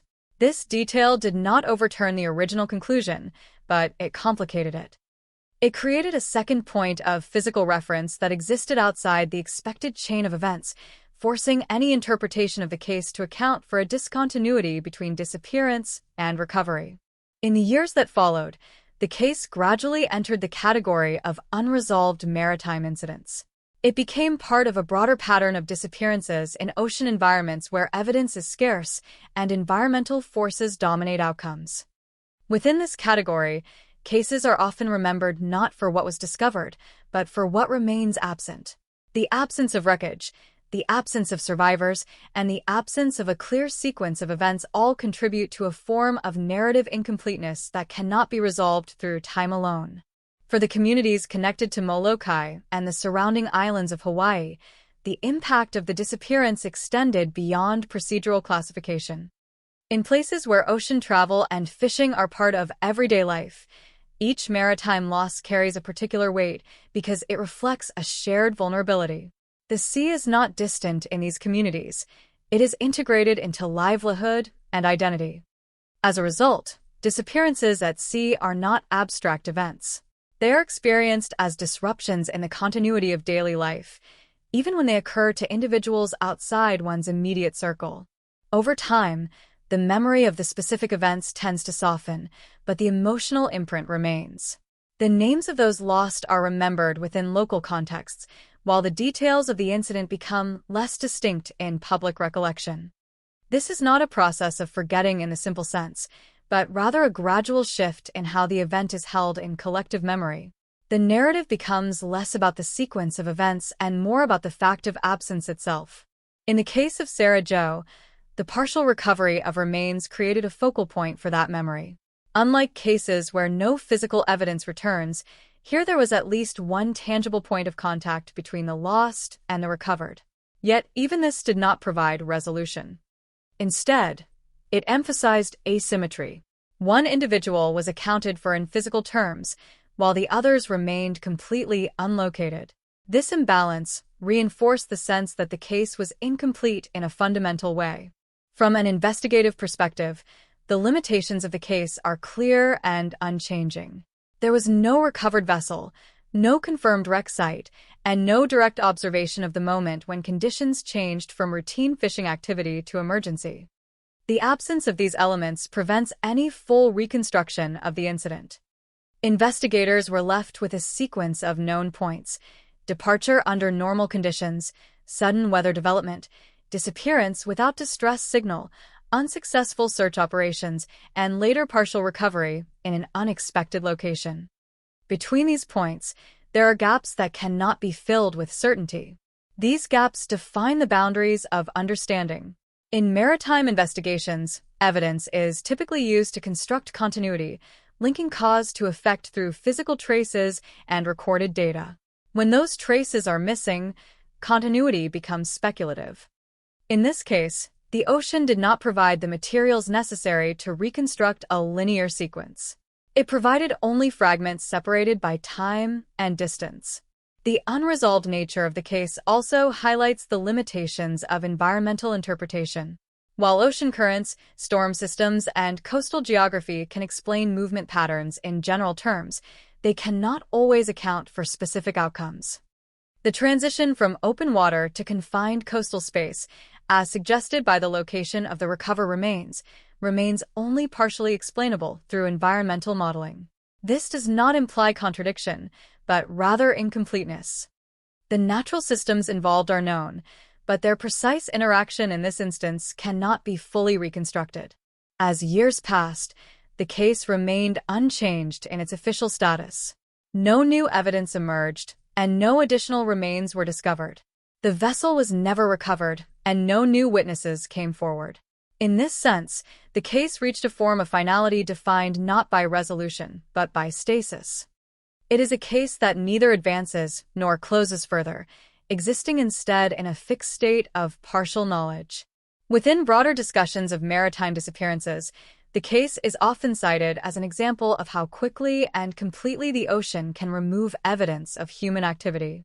It illustrates the difficulty of applying terrestrial investigative expectations to marine environments. On land, events tend to leave layered traces that can be reassembled. At sea, those traces are often dispersed beyond retrieval, dissolved into a system that does not preserve continuity in recognizable form. For those directly or indirectly connected to the individuals involved, the aftermath is not defined by theoretical interpretation but by absence in daily life. The lack of answers becomes part of the background against which memory operates. There is no definitive moment of closure, only an acknowledgement that no further information is available.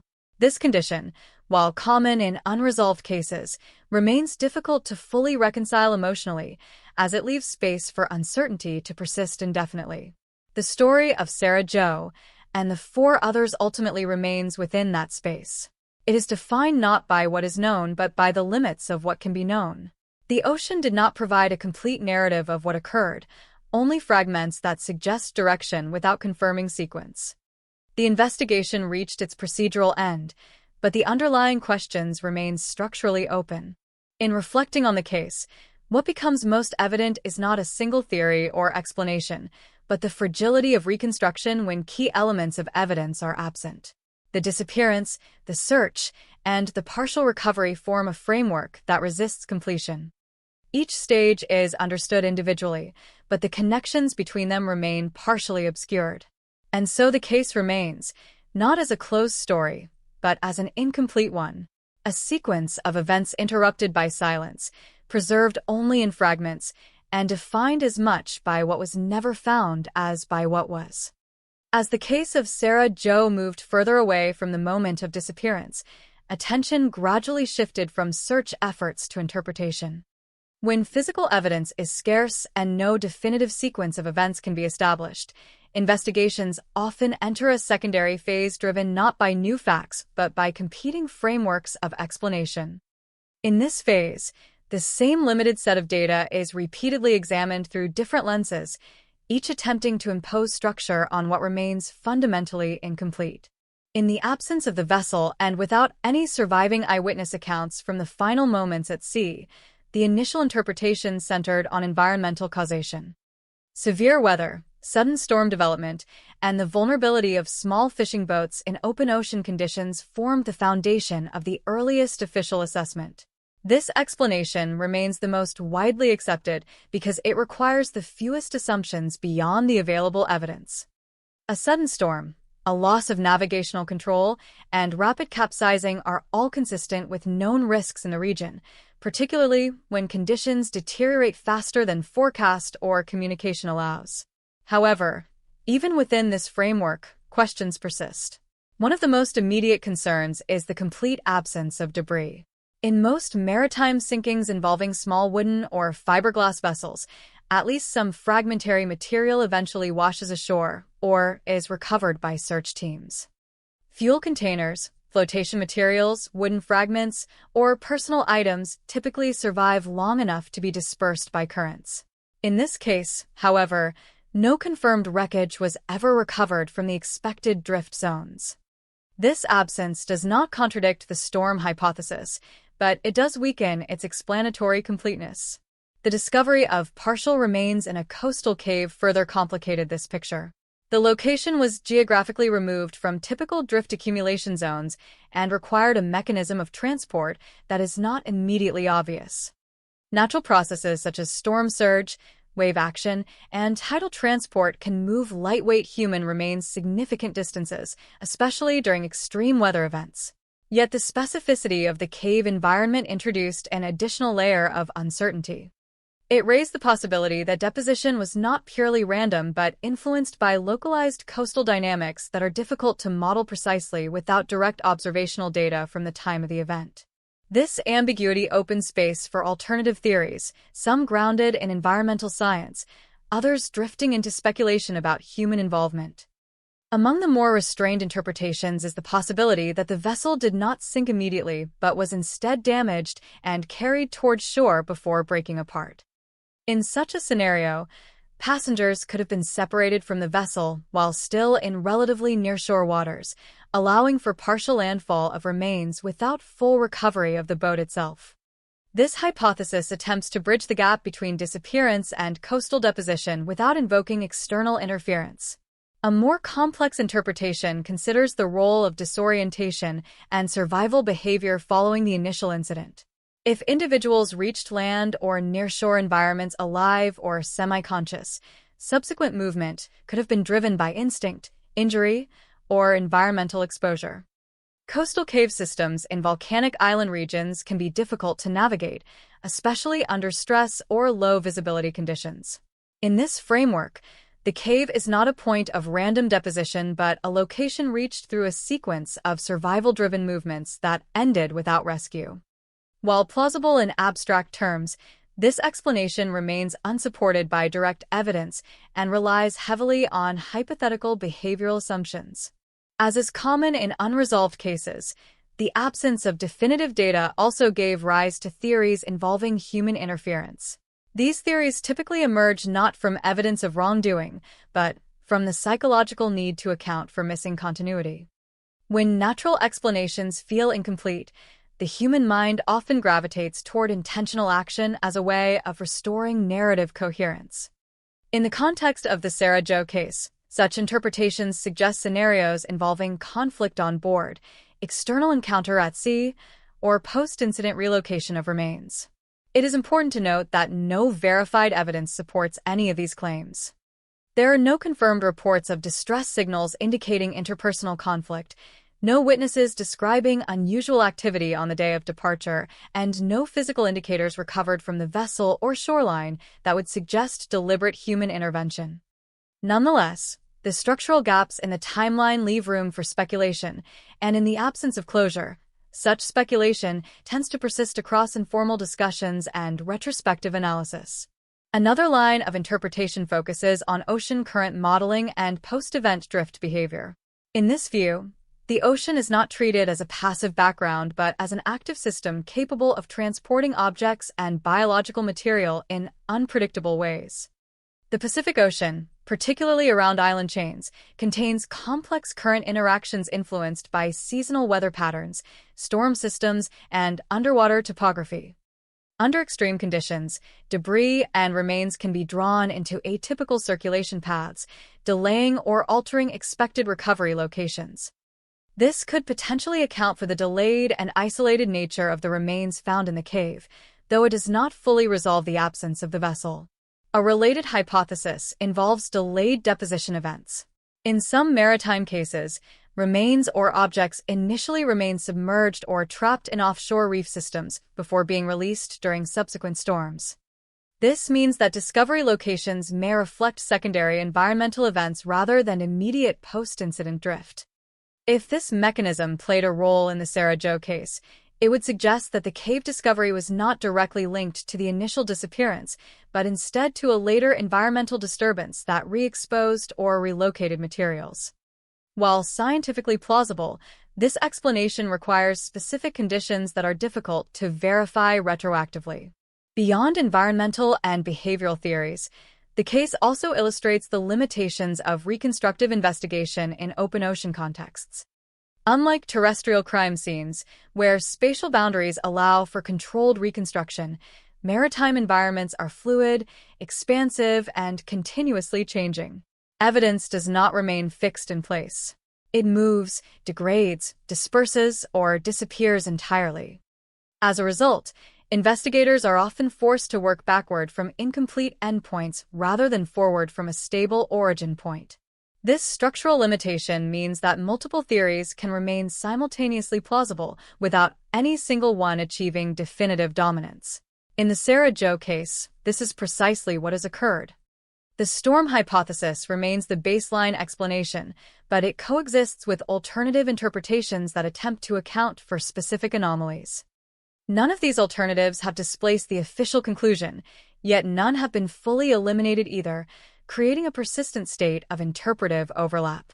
In examining why such cases remain unresolved in narrative terms, it becomes clear that the primary obstacle is not lack of effort, but lack of recoverable structure.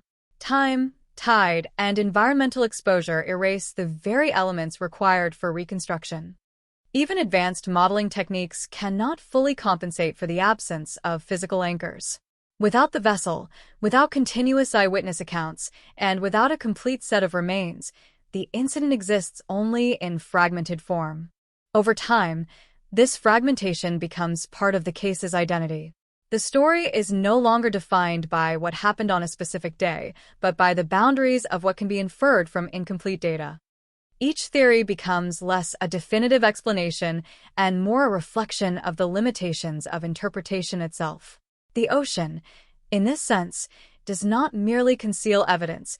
It transforms the structure of inquiry into something inherently uncertain. What remains consistent across all interpretations is the acknowledgement of sudden disruption. Whether caused by weather, mechanical failure, environmental miscalculation, or an unrecorded sequence of events, the transition from normal activity to disappearance was rapid and irreversible. That moment of transition is the only fixed point shared by all theories, and it is from that point that all speculation begins. In the end, the case resists closure not because it lacks possible explanations, but because it contains too many partial ones. Each theory captures a fragment of possibility, but fails to encompass the whole. The storm explains disappearance, but not deposition. Drift models explain movement, but not absence of debris. Survival hypotheses explain land interaction, but not initial separation. Human interference theories fill emotional gaps, but lack evidentiary support. Thus, the case remains suspended between interpretations, each one illuminating a different aspect of the unknown without resolving it. It stands as an example of how certain maritime disappearances cannot be fully converted into linear narratives. Instead, they persist as layered uncertainties, shaped as much by what is missing as by what is known. And within that uncertainty, the story of Sarah Jo continues to exist, not as a closed account, but as a field of competing possibilities held together only by the fact that none of them can be definitively confirmed. In the long trajectory of unresolved maritime disappearances, there comes a point where the investigation ceases to function as an active pursuit and instead becomes a fixed point of reference for reflection. The case of Sarah Jo reached that point quietly, without a formal declaration or symbolic conclusion. It simply stopped producing new information. No further debris appeared, no additional remains were recovered, and no credible witnesses emerged to extend the timeline beyond what was already known. What remained was a narrative suspended in place, anchored not by resolution but by absence. When cases enter this condition, they often shift from investigative frameworks into interpretive ones. The focus moves away from establishing what happened in precise terms and toward understanding why such cases resist closure. In the absence of new evidence, the ocean itself becomes the dominant reference point. It is no longer simply the environment in which the disappearance occurred. It becomes the primary witness, the only entity present at every stage of the event and every stage of its aftermath. Yet the ocean is a witness that does not testify in human terms. It does not preserve sequences, does not record intent, and does not differentiate between accident and action. It absorbs events and redistributes their remnants across time and distance. In doing so, it transforms discrete incidents into diffuse patterns that can only be partially reconstructed. The disappearance of Sarah Jo is one such pattern, recognizable in fragments, but never fully retrievable. The partial remains discovered in a coastal cave remain the most tangible link in the entire case, yet even this link functions more as a question than an answer. The cave itself does not provide context.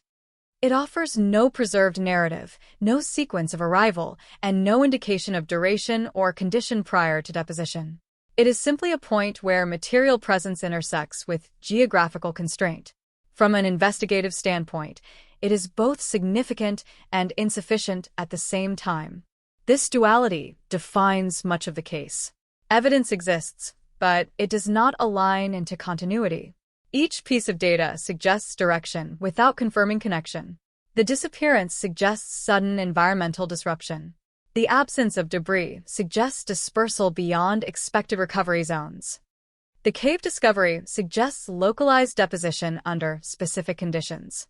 Yet none of these elements connect seamlessly into a single explanatory chain.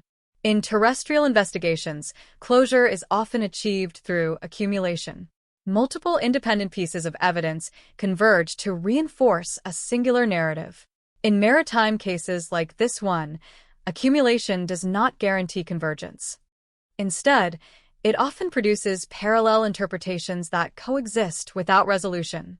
The more fragments are introduced, the more pathways of explanation emerge, each partially supported and partially contradicted by the available facts.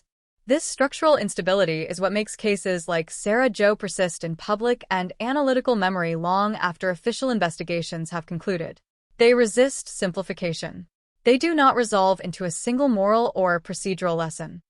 Instead, they remain open systems of interpretation, continually re-examined through the lens of new knowledge about ocean behavior, survival dynamics, and coastal geography, even when no new case-specific evidence emerges.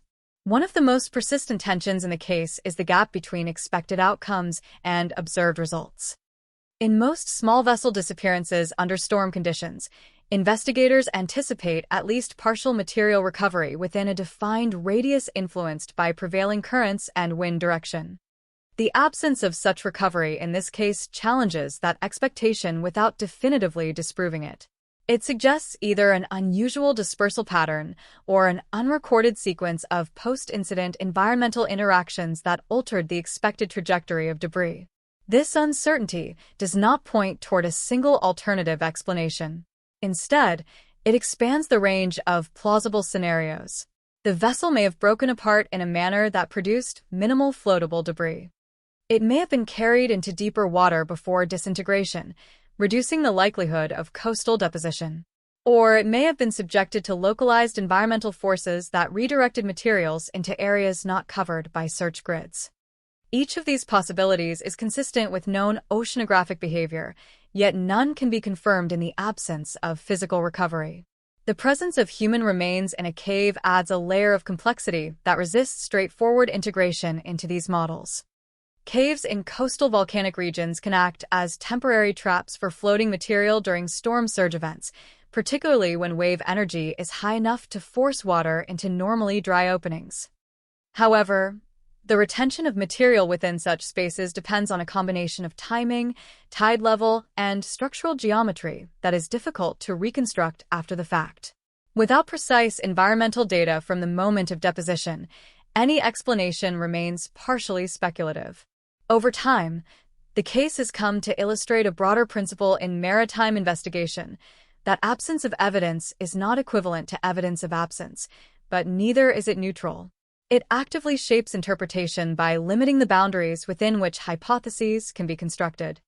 When key elements are missing, the remaining evidence must carry disproportionate interpretive weight, often leading to conclusions that are structurally sound but incomplete in detail.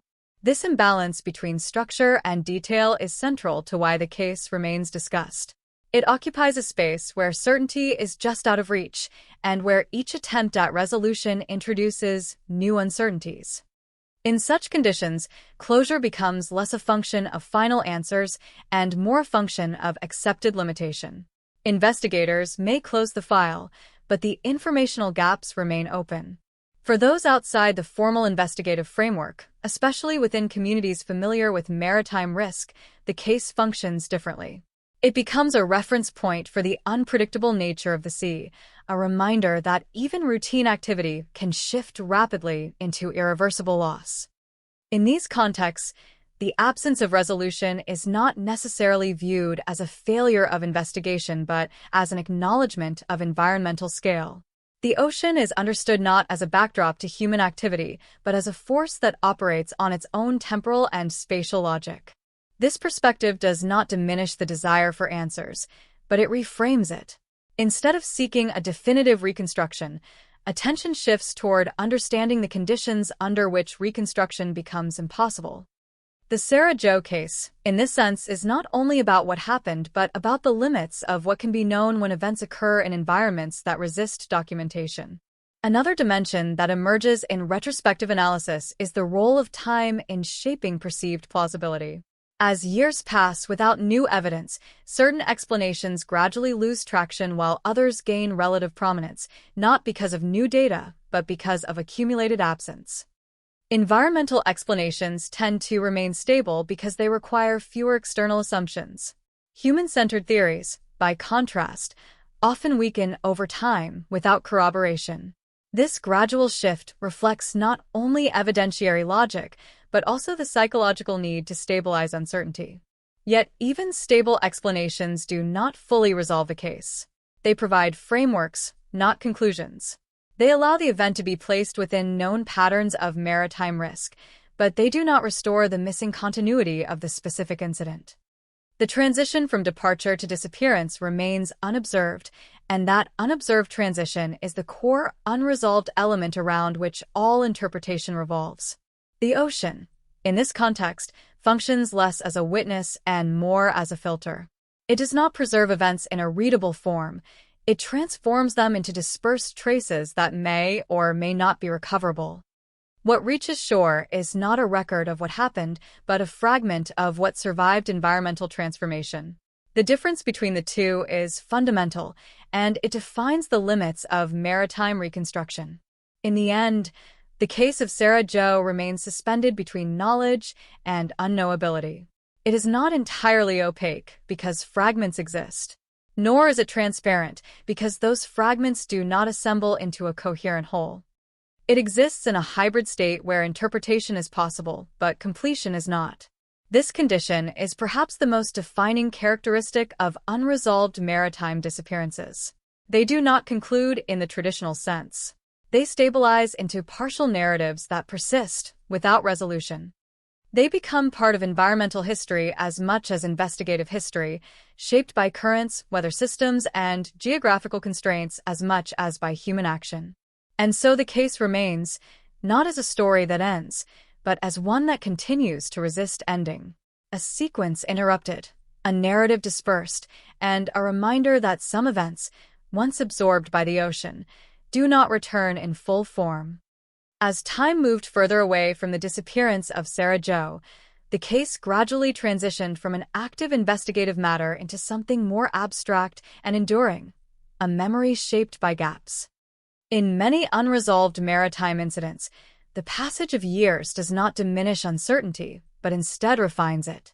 Details that once felt urgent become fixed reference points, while everything surrounding them fades into interpretive space.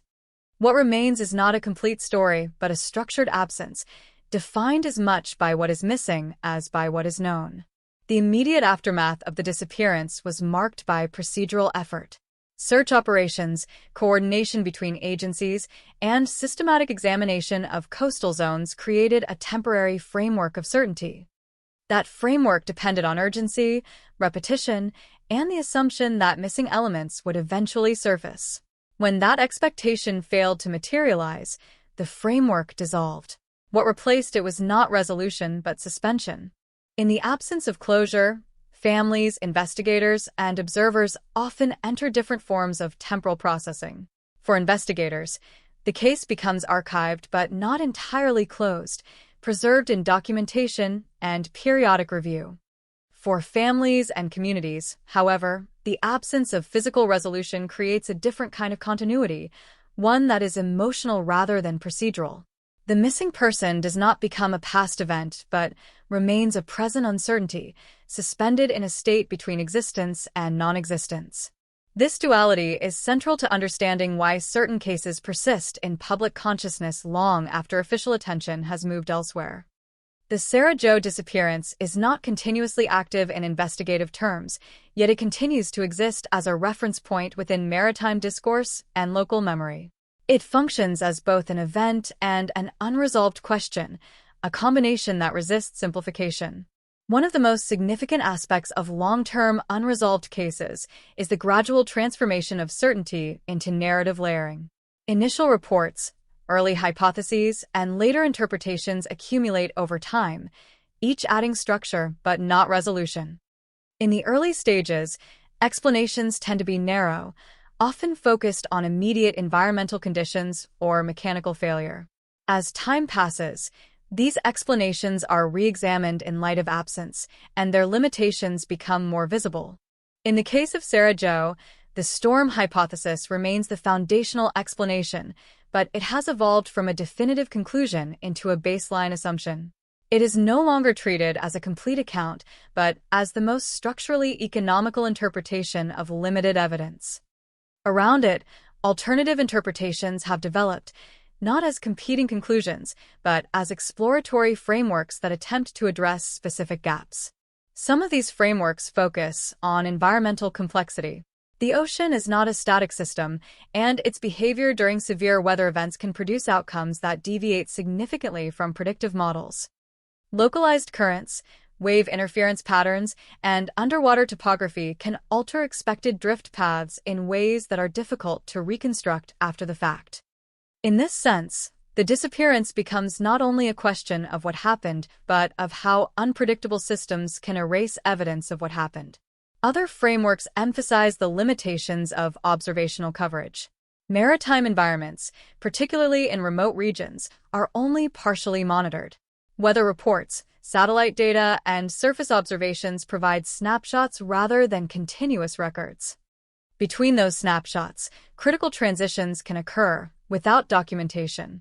This creates informational blind spots where events can unfold without external confirmation, leaving only indirect traces.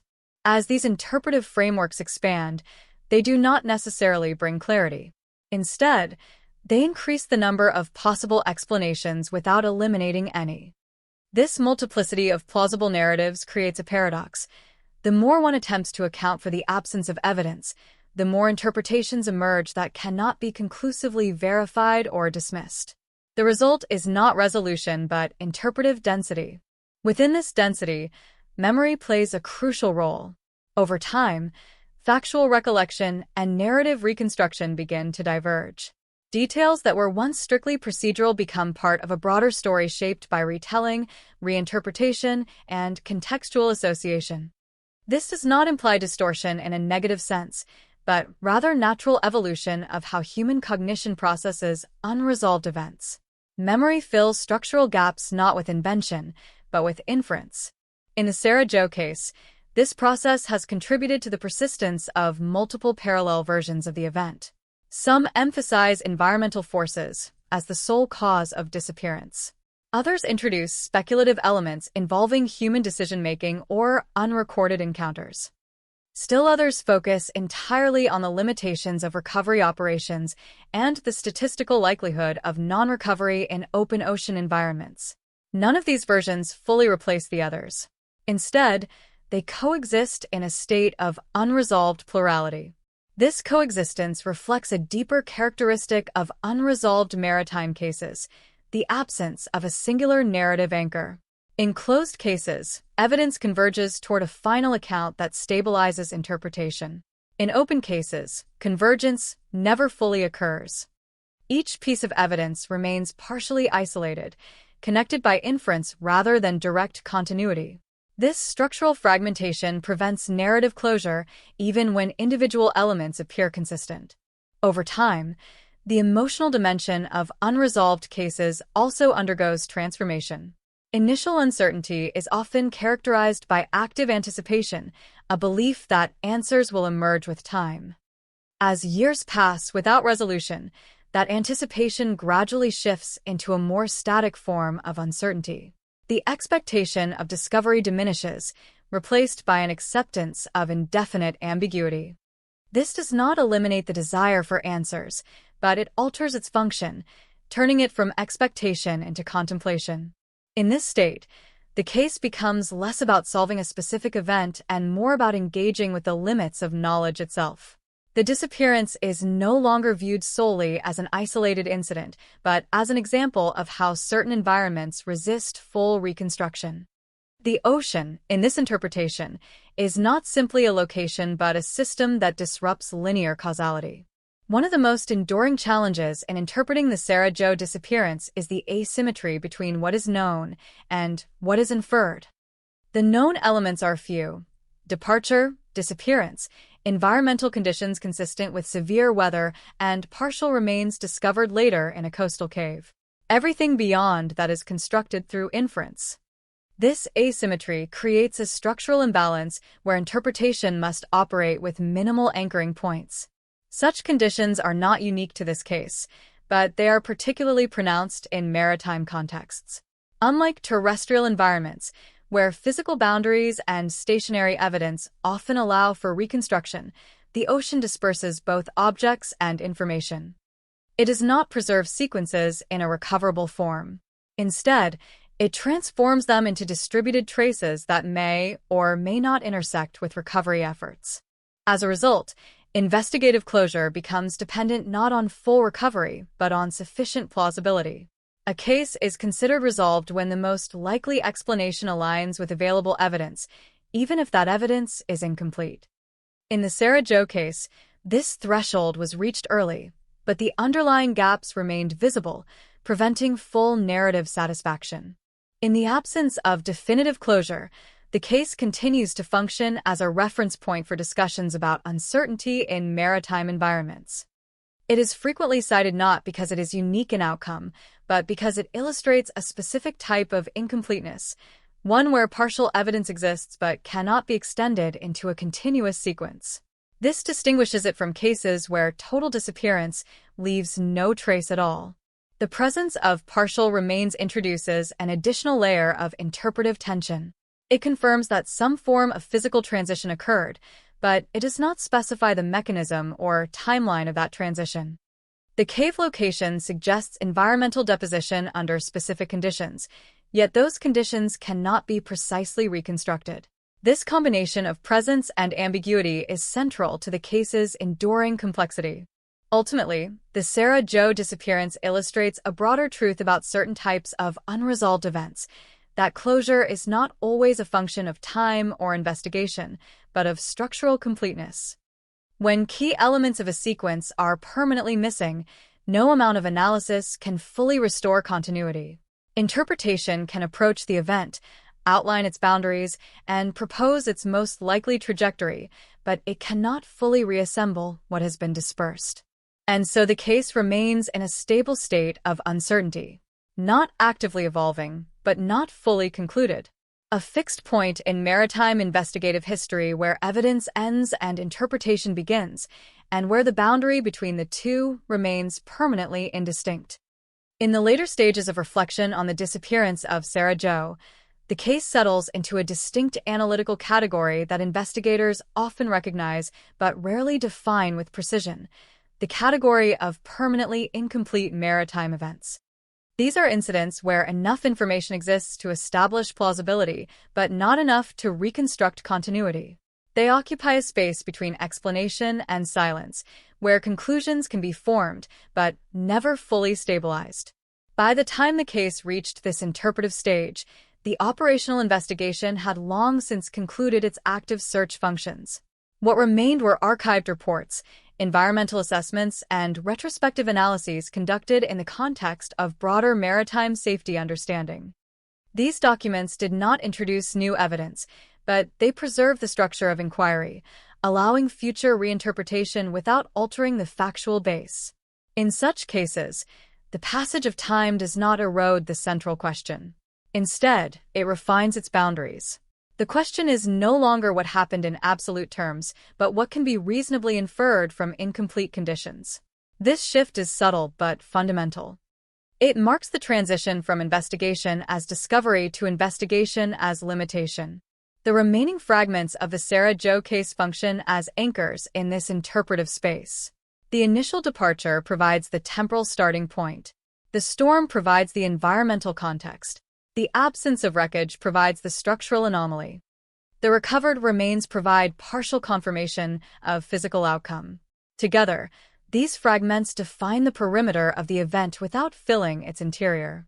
What exists between these fragments is where interpretation operates. It is a space defined not by evidence but by probability, not by sequence but by likelihood. In this space, multiple narratives can exist simultaneously without contradiction, because none of them can be fully verified or fully excluded. This is not ambiguity in the traditional sense, but structural incompleteness.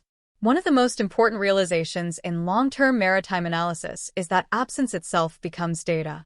The lack of debris, the absence of confirmed eyewitness accounts beyond a certain point, and the failure to locate a vessel all contribute to shaping the interpretive model. However, absence is a different kind of data. It does not point in a single direction. It expands the range of possible explanations rather than narrowing them. In the Sarah Jo case, this expansion creates a layered interpretive field. At its base is the environmental hypothesis, grounded in storm dynamics and ocean behavior. Above it are variations that account for localized anomalies in drift, wave impact, and structural breakdown. Parallel to these are speculative frameworks that attempt to account for irregularities in recovery patterns. None of these layers displace the others. Instead, they coexist, forming a multidimensional structure of possibility. Over time, this structure becomes more stable, not because new evidence reinforces it, but because no new evidence emerges to destabilize it. Stability in unresolved cases is not the result of resolution, but of equilibrium between competing interpretations. When no single explanation gains dominance through confirmation, all remain in suspended balance. This balance has psychological implications as well. For those who engage with the case over long periods, whether professionally or informally, there is a gradual shift from seeking answers to managing uncertainty. The human mind tends to favor closure, but in cases like this, closure is not available in conventional form. Instead, it is replaced by cognitive accommodation, a process by which incomplete information is organized into stable but unresolved frameworks. In this accommodation, the emotional weight of the case changes character. It becomes less about the immediacy of loss and more about the persistence of incompleteness. The absence is no longer experienced as a single moment of disruption, but as an ongoing condition. This transformation is subtle, but significant. It shifts the case from event-based memory to structural memory. Structural memory differs from narrative memory in that it does not rely on sequence. Instead, it relies on pattern recognition. The Sarah Jo case becomes a pattern of disappearance without recovery, of evidence without continuity, of event without closure. This pattern is what persists even as specific details fade. One of the most enduring analytical challenges in the case is the relationship between environmental force and structural outcome. Storm systems capable of producing vessel loss are not uncommon in maritime regions, but the specific outcomes they generate vary widely depending on timing, vessel condition, and geographic configuration. In some cases, debris fields are extensive and recoverable. In others, they are minimal or dispersed beyond detection zones. The absence of a consistent debris field in this case remains one of its defining characteristics. It does not contradict the storm hypothesis, but it complicates it. It suggests that either the vessel disintegrated in a manner that minimized recoverable material, or that post-event environmental conditions redistributed remnants beyond expected search parameters. Both possibilities are consistent with known oceanographic behavior, yet neither can be confirmed. The recovered remains in the coastal cave introduce a localized point of certainty within this broader uncertainty. However, this certainty is limited in scope. It confirms presence but not process. It indicates outcome but not sequence. The cave becomes a point of convergence for physical evidence, but it does not function as a narrative endpoint. Instead, it acts as a fragment embedded within a larger unresolved structure. In retrospective analysis, such fragments are often assigned disproportionate interpretive weight because they are tangible. Human cognition tends to prioritize physical evidence over absence, even when absence carries equal or greater structural significance. This cognitive tendency shapes the way the case is reconstructed in both formal and informal contexts. As the years continue to pass, the Sarah Jo case increasingly functions as an example of interpretive boundary conditions. It illustrates the limits of reconstruction in environments where evidence is not only missing but actively dispersed by natural forces. It demonstrates that certain systems, particularly oceanic ones, do not preserve linear narratives. They dissolve them into distributed traces that resist recombination. This dissolution is not random. It follows physical laws, but those laws operate on scales that exceed human observational capacity during the event itself. By the time analysis begins, the system has already transformed the original configuration into secondary forms. What investigators encounter is not the event itself, but its aftermath filtered through environmental processes. This distinction is critical. It explains why reconstruction efforts, even when methodologically sound, often produce incomplete or probabilistic outcomes. The original sequence is not fully recoverable because it no longer exists in its initial form. It has been transformed into spatial and temporal fragments that cannot be reassembled with full fidelity. Within this framework, the Sarah Jo disappearance becomes less an isolated mystery and more an illustration of systemic limitation. It reveals how certain types of events exceed the capacity of retrospective reconstruction, not because of investigative failure, but because of environmental transformation. Despite this, the case continues to hold significance because it occupies a precise intersection between knowledge and unknowability. It is not entirely beyond explanation, nor is it fully explained. It exists in a transitional zone where interpretation is possible, but completion is not. This transitional quality is what sustains its presence in analytical discourse. Cases that are entirely closed tend to fade into historical record. Cases that are entirely unsolved with no evidence often become abstract. But cases like this one remain active in a different sense. They continue to function as reference structures for understanding the limits of evidence-based reasoning in dynamic environments. In this sense, the final fragments of the Sarah Jo case do not resolve into closure. Instead, they form a boundary that defines what can be known, what can be inferred, and what remains permanently beyond reach. Within that boundary, interpretation continues, but conclusion does not. And so the case persists not as an open investigation and not as a closed chapter, but as a structured absence within maritime history. A reminder that some events, once absorbed into complex natural systems, do not return in complete form. They remain instead as fragments, suspended between certainty and loss, held in place by the limits of what human observation and environmental behavior can preserve. In the final interpretive layer of the Sarah Jo disappearance, the case no longer behaves like a traditional investigative subject.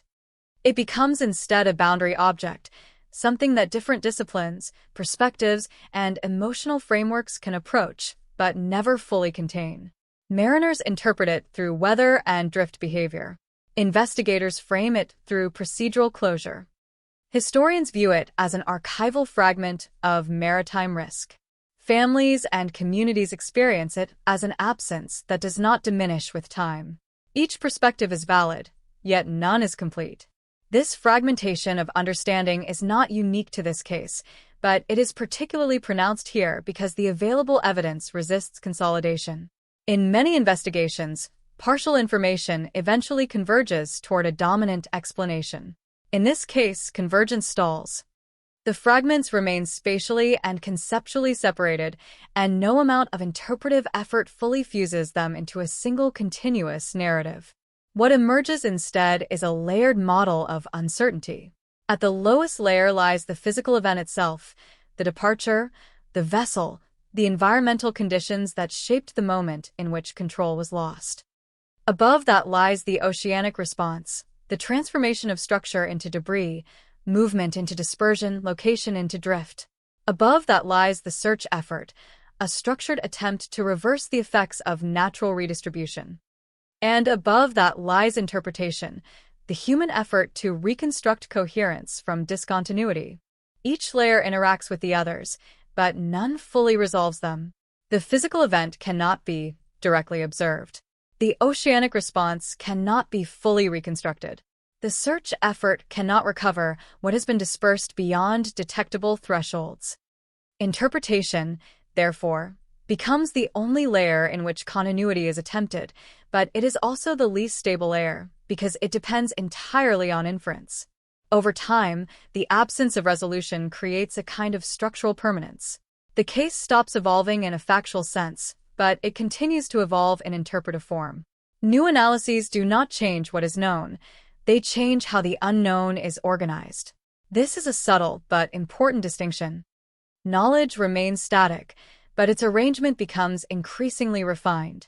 In this refinement, certain ideas become dominant not because they are proven, but because they are sufficient.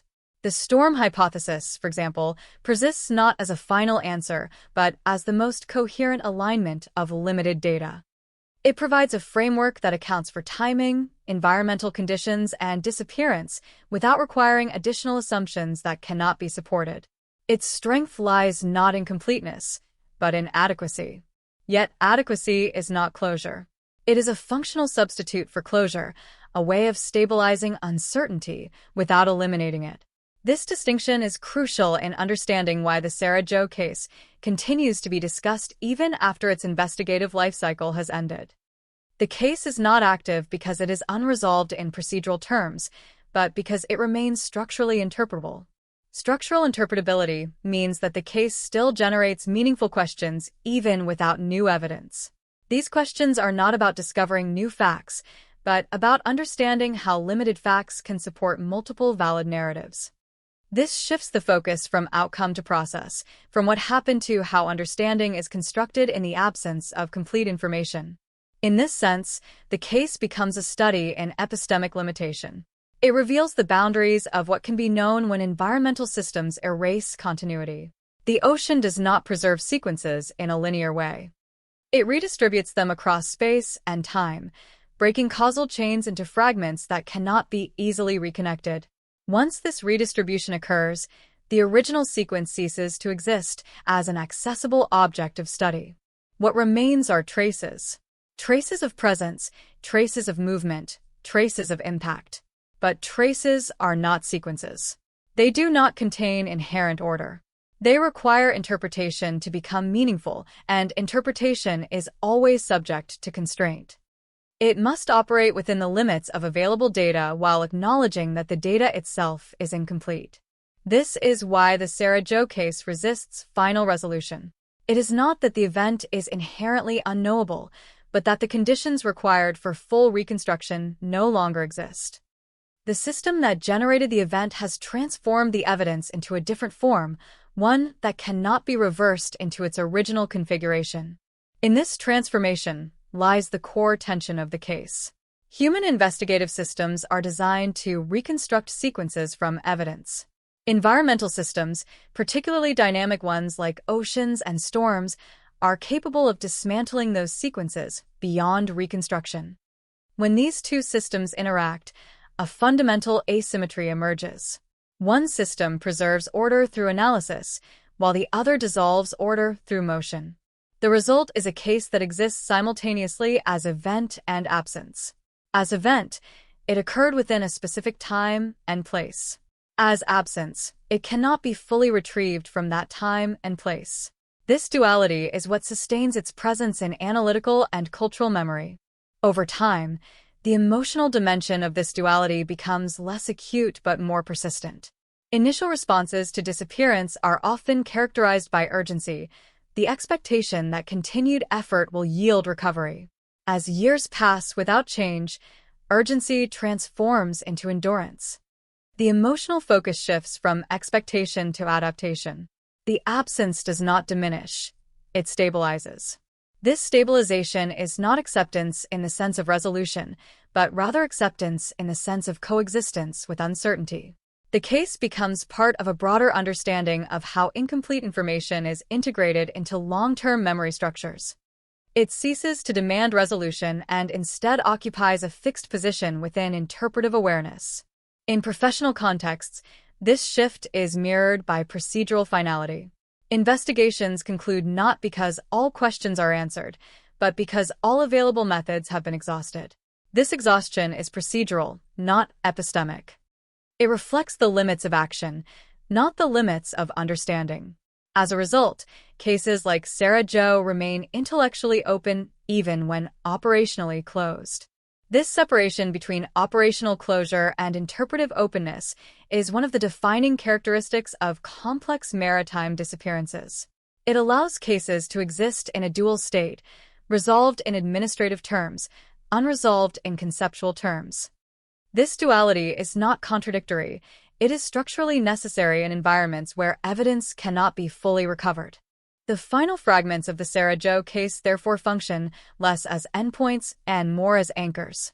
They hold the case in place within investigative history, without defining its complete form. The departure anchors the beginning. The storm anchors the context. The absence of wreckage anchors the anomaly. The recovered remains anchor the outcome. Between these anchors, interpretation continues to move, but it never fully stabilizes. This instability is what gives the case its enduring analytical value. It demonstrates that not all events can be reduced to complete narratives. Some remain inherently fragmentary, not because of investigative failure, but because of environmental transformation that exceeds the capacity of reconstruction systems. In the end, the Sarah Jo disappearance does not resolve into a final explanation. Instead, it settles into a permanent state of structured incompleteness. It is not a mystery waiting to be solved, but a configuration of evidence that defines the limits of solvability itself. And within those limits, the case continues to exist. Not as a story that ends, but as a boundary that remains. A boundary between what can be recovered and what has been irreversibly dispersed. A boundary between knowledge and its limits. A boundary that does not move, even as time passes beyond it. In the final reflection on the Sarah Jo disappearance, what remains is not a conclusion in the traditional sense, but a stabilized form of incompleteness. After all analytical layers have been examined, after environmental conditions have been reconstructed and interpretive frameworks have been exhausted, the case does not yield a definitive ending. Instead, it settles into a final configuration where uncertainty is no longer active, but permanently embedded within the structure of understanding. This state is often misunderstood as unresolved, but in long-term investigative analysis, there is a distinction between unresolved and unresolvable. Unresolved cases still contain pathways to potential discovery, whether through new evidence, technological advancement, or procedural reopening. Unresolvable cases, by contrast, are defined by the permanent absence of recoverable information. The Sarah Jo disappearance belongs to this latter category not because it lacks interpretation, but because the conditions required to complete its narrative no longer exist within the physical system that produced it. At the heart of this final assessment is the recognition that maritime environments are not passive backdrops to human events. They are active systems of transformation. Once a vessel enters such a system under extreme conditions, it ceases to exist as a stable object of analysis. It becomes part of a dynamic field in which structure is continuously broken down, redistributed, and reabsorbed into environmental processes. What investigators later encounter are not remnants of a sequence, but artifacts of transformation. This transformation is irreversible in practical terms. The ocean does not store events in recoverable form. It disperses them across spatial and temporal gradients that exceed human capacity for reconstruction. Even when partial physical evidence is recovered, as in the case of remains found after the storm, those fragments do not restore continuity. They only confirm that transition occurred, not how it unfolded in sequence. As a result, the Sarah Jo case ultimately illustrates a fundamental limitation in reconstructive reasoning. Human investigative systems rely on the assumption that sufficient evidence will eventually converge into coherent narrative form. This assumption holds true in controlled environments, where variables can be isolated and sequences reconstructed with precision. In open, dynamic systems like the ocean, however, this assumption breaks down. Evidence does not accumulate in linear fashion. It disperses. This dispersion is the defining characteristic of the case's final analytical state. Each known element exists independently of the others, connected only through inference. The departure of the vessel, the environmental conditions of the storm, the absence of wreckage, and the partial recovery of remains form a set of isolated data points rather than a continuous chain. Interpretation attempts to bridge these points, but the gaps between them are not merely informational. They are structural. Structural gaps cannot be filled through additional reasoning alone. They require physical continuity, which no longer exists. Once the oceanic system has redistributed the material components of an event, the original configuration is permanently lost. This is why the case resists closure even after exhaustive analysis. Closure depends on the restoration of continuity, and continuity in this context has been permanently dissolved. Despite this, the case does achieve a form of closure in administrative and conceptual terms. Investigative agencies conclude their work based on the exhaustion of viable methods. Public discourse eventually stabilizes around the most plausible explanation. Academic and maritime analyses incorporate the case as an example of environmental limitation. These forms of closure are functional rather than absolute. They allow the case to be classified, archived, and referenced, but they do not eliminate its inherent uncertainty. This distinction is crucial. Closure in procedural systems is not the same as resolution in epistemic terms. A case can be closed without being fully understood. The Sarah Jo disappearance exemplifies this separation. It is closed in operational history but remains open in conceptual structure. It exists simultaneously as an archived event and an unresolved interpretive field. Over time, this dual existence becomes normalized. The case no longer generates active investigative momentum, but it continues to function as a reference point for discussions about uncertainty, environmental force, and the limits of reconstruction. It is cited not because it offers answers, but because it defines boundaries. It shows where explanation ends and inference begins. In this final state, the emotional dimension of the case also undergoes a subtle transformation. Immediate responses to disappearance are typically driven by urgency and the expectation of recovery. As time passes and no recovery occurs, urgency fades, but it does not disappear entirely. It transforms into a quieter form of persistence, one that is no longer directed toward action, but toward comprehension. This shift is not unique to this case, but it is particularly visible here because of the absence of final physical resolution. The recovered remains confirm mortality, but do not reconstruct narrative sequence. They provide closure of outcome, but not closure of process. This creates a psychological and interpretive gap that cannot be fully bridged by time alone. Within this gap, memory assumes a stabilizing role. Memory does not reconstruct the event as it was. It reconstructs the event as it can be understood. Over time, this understanding becomes structured, repeated, and refined. It becomes less about the specifics of what occurred and more about the recognition that not all occurrences can be fully retrieved from their environments. This recognition is one of the most enduring contributions of the Sarah Jo case to maritime understanding. It demonstrates that disappearance in an open system is not simply a matter of loss, but a matter of transformation beyond retrieval. Once an event enters a sufficiently powerful environmental system, it ceases to exist in its original form. What remains is not absence in a simple sense, but reconfiguration into forms that no longer map directly onto the original structure. As a result, The final shape of the case is not a narrative conclusion, but a conceptual boundary. It defines the edge of what can be reconstructed from partial evidence. Within this boundary, interpretation is possible. Outside it, only speculation or abstraction remains. The case therefore functions as a reference model for the limits of investigative knowledge in dynamic environments. In its final analytical form, the Sarah Jo disappearance is not an unsolved mystery in the conventional sense. It is a completed example of incomplete recovery. It shows that there are conditions under which investigation can proceed to its maximum capacity without producing final continuity. These conditions are not failures of method, but characteristics of environment. This understanding shifts the meaning of the case from a search for explanation to an examination of limitation. The question is no longer what happened in absolute terms, but how far reconstruction can extend before environmental transformation interrupts continuity.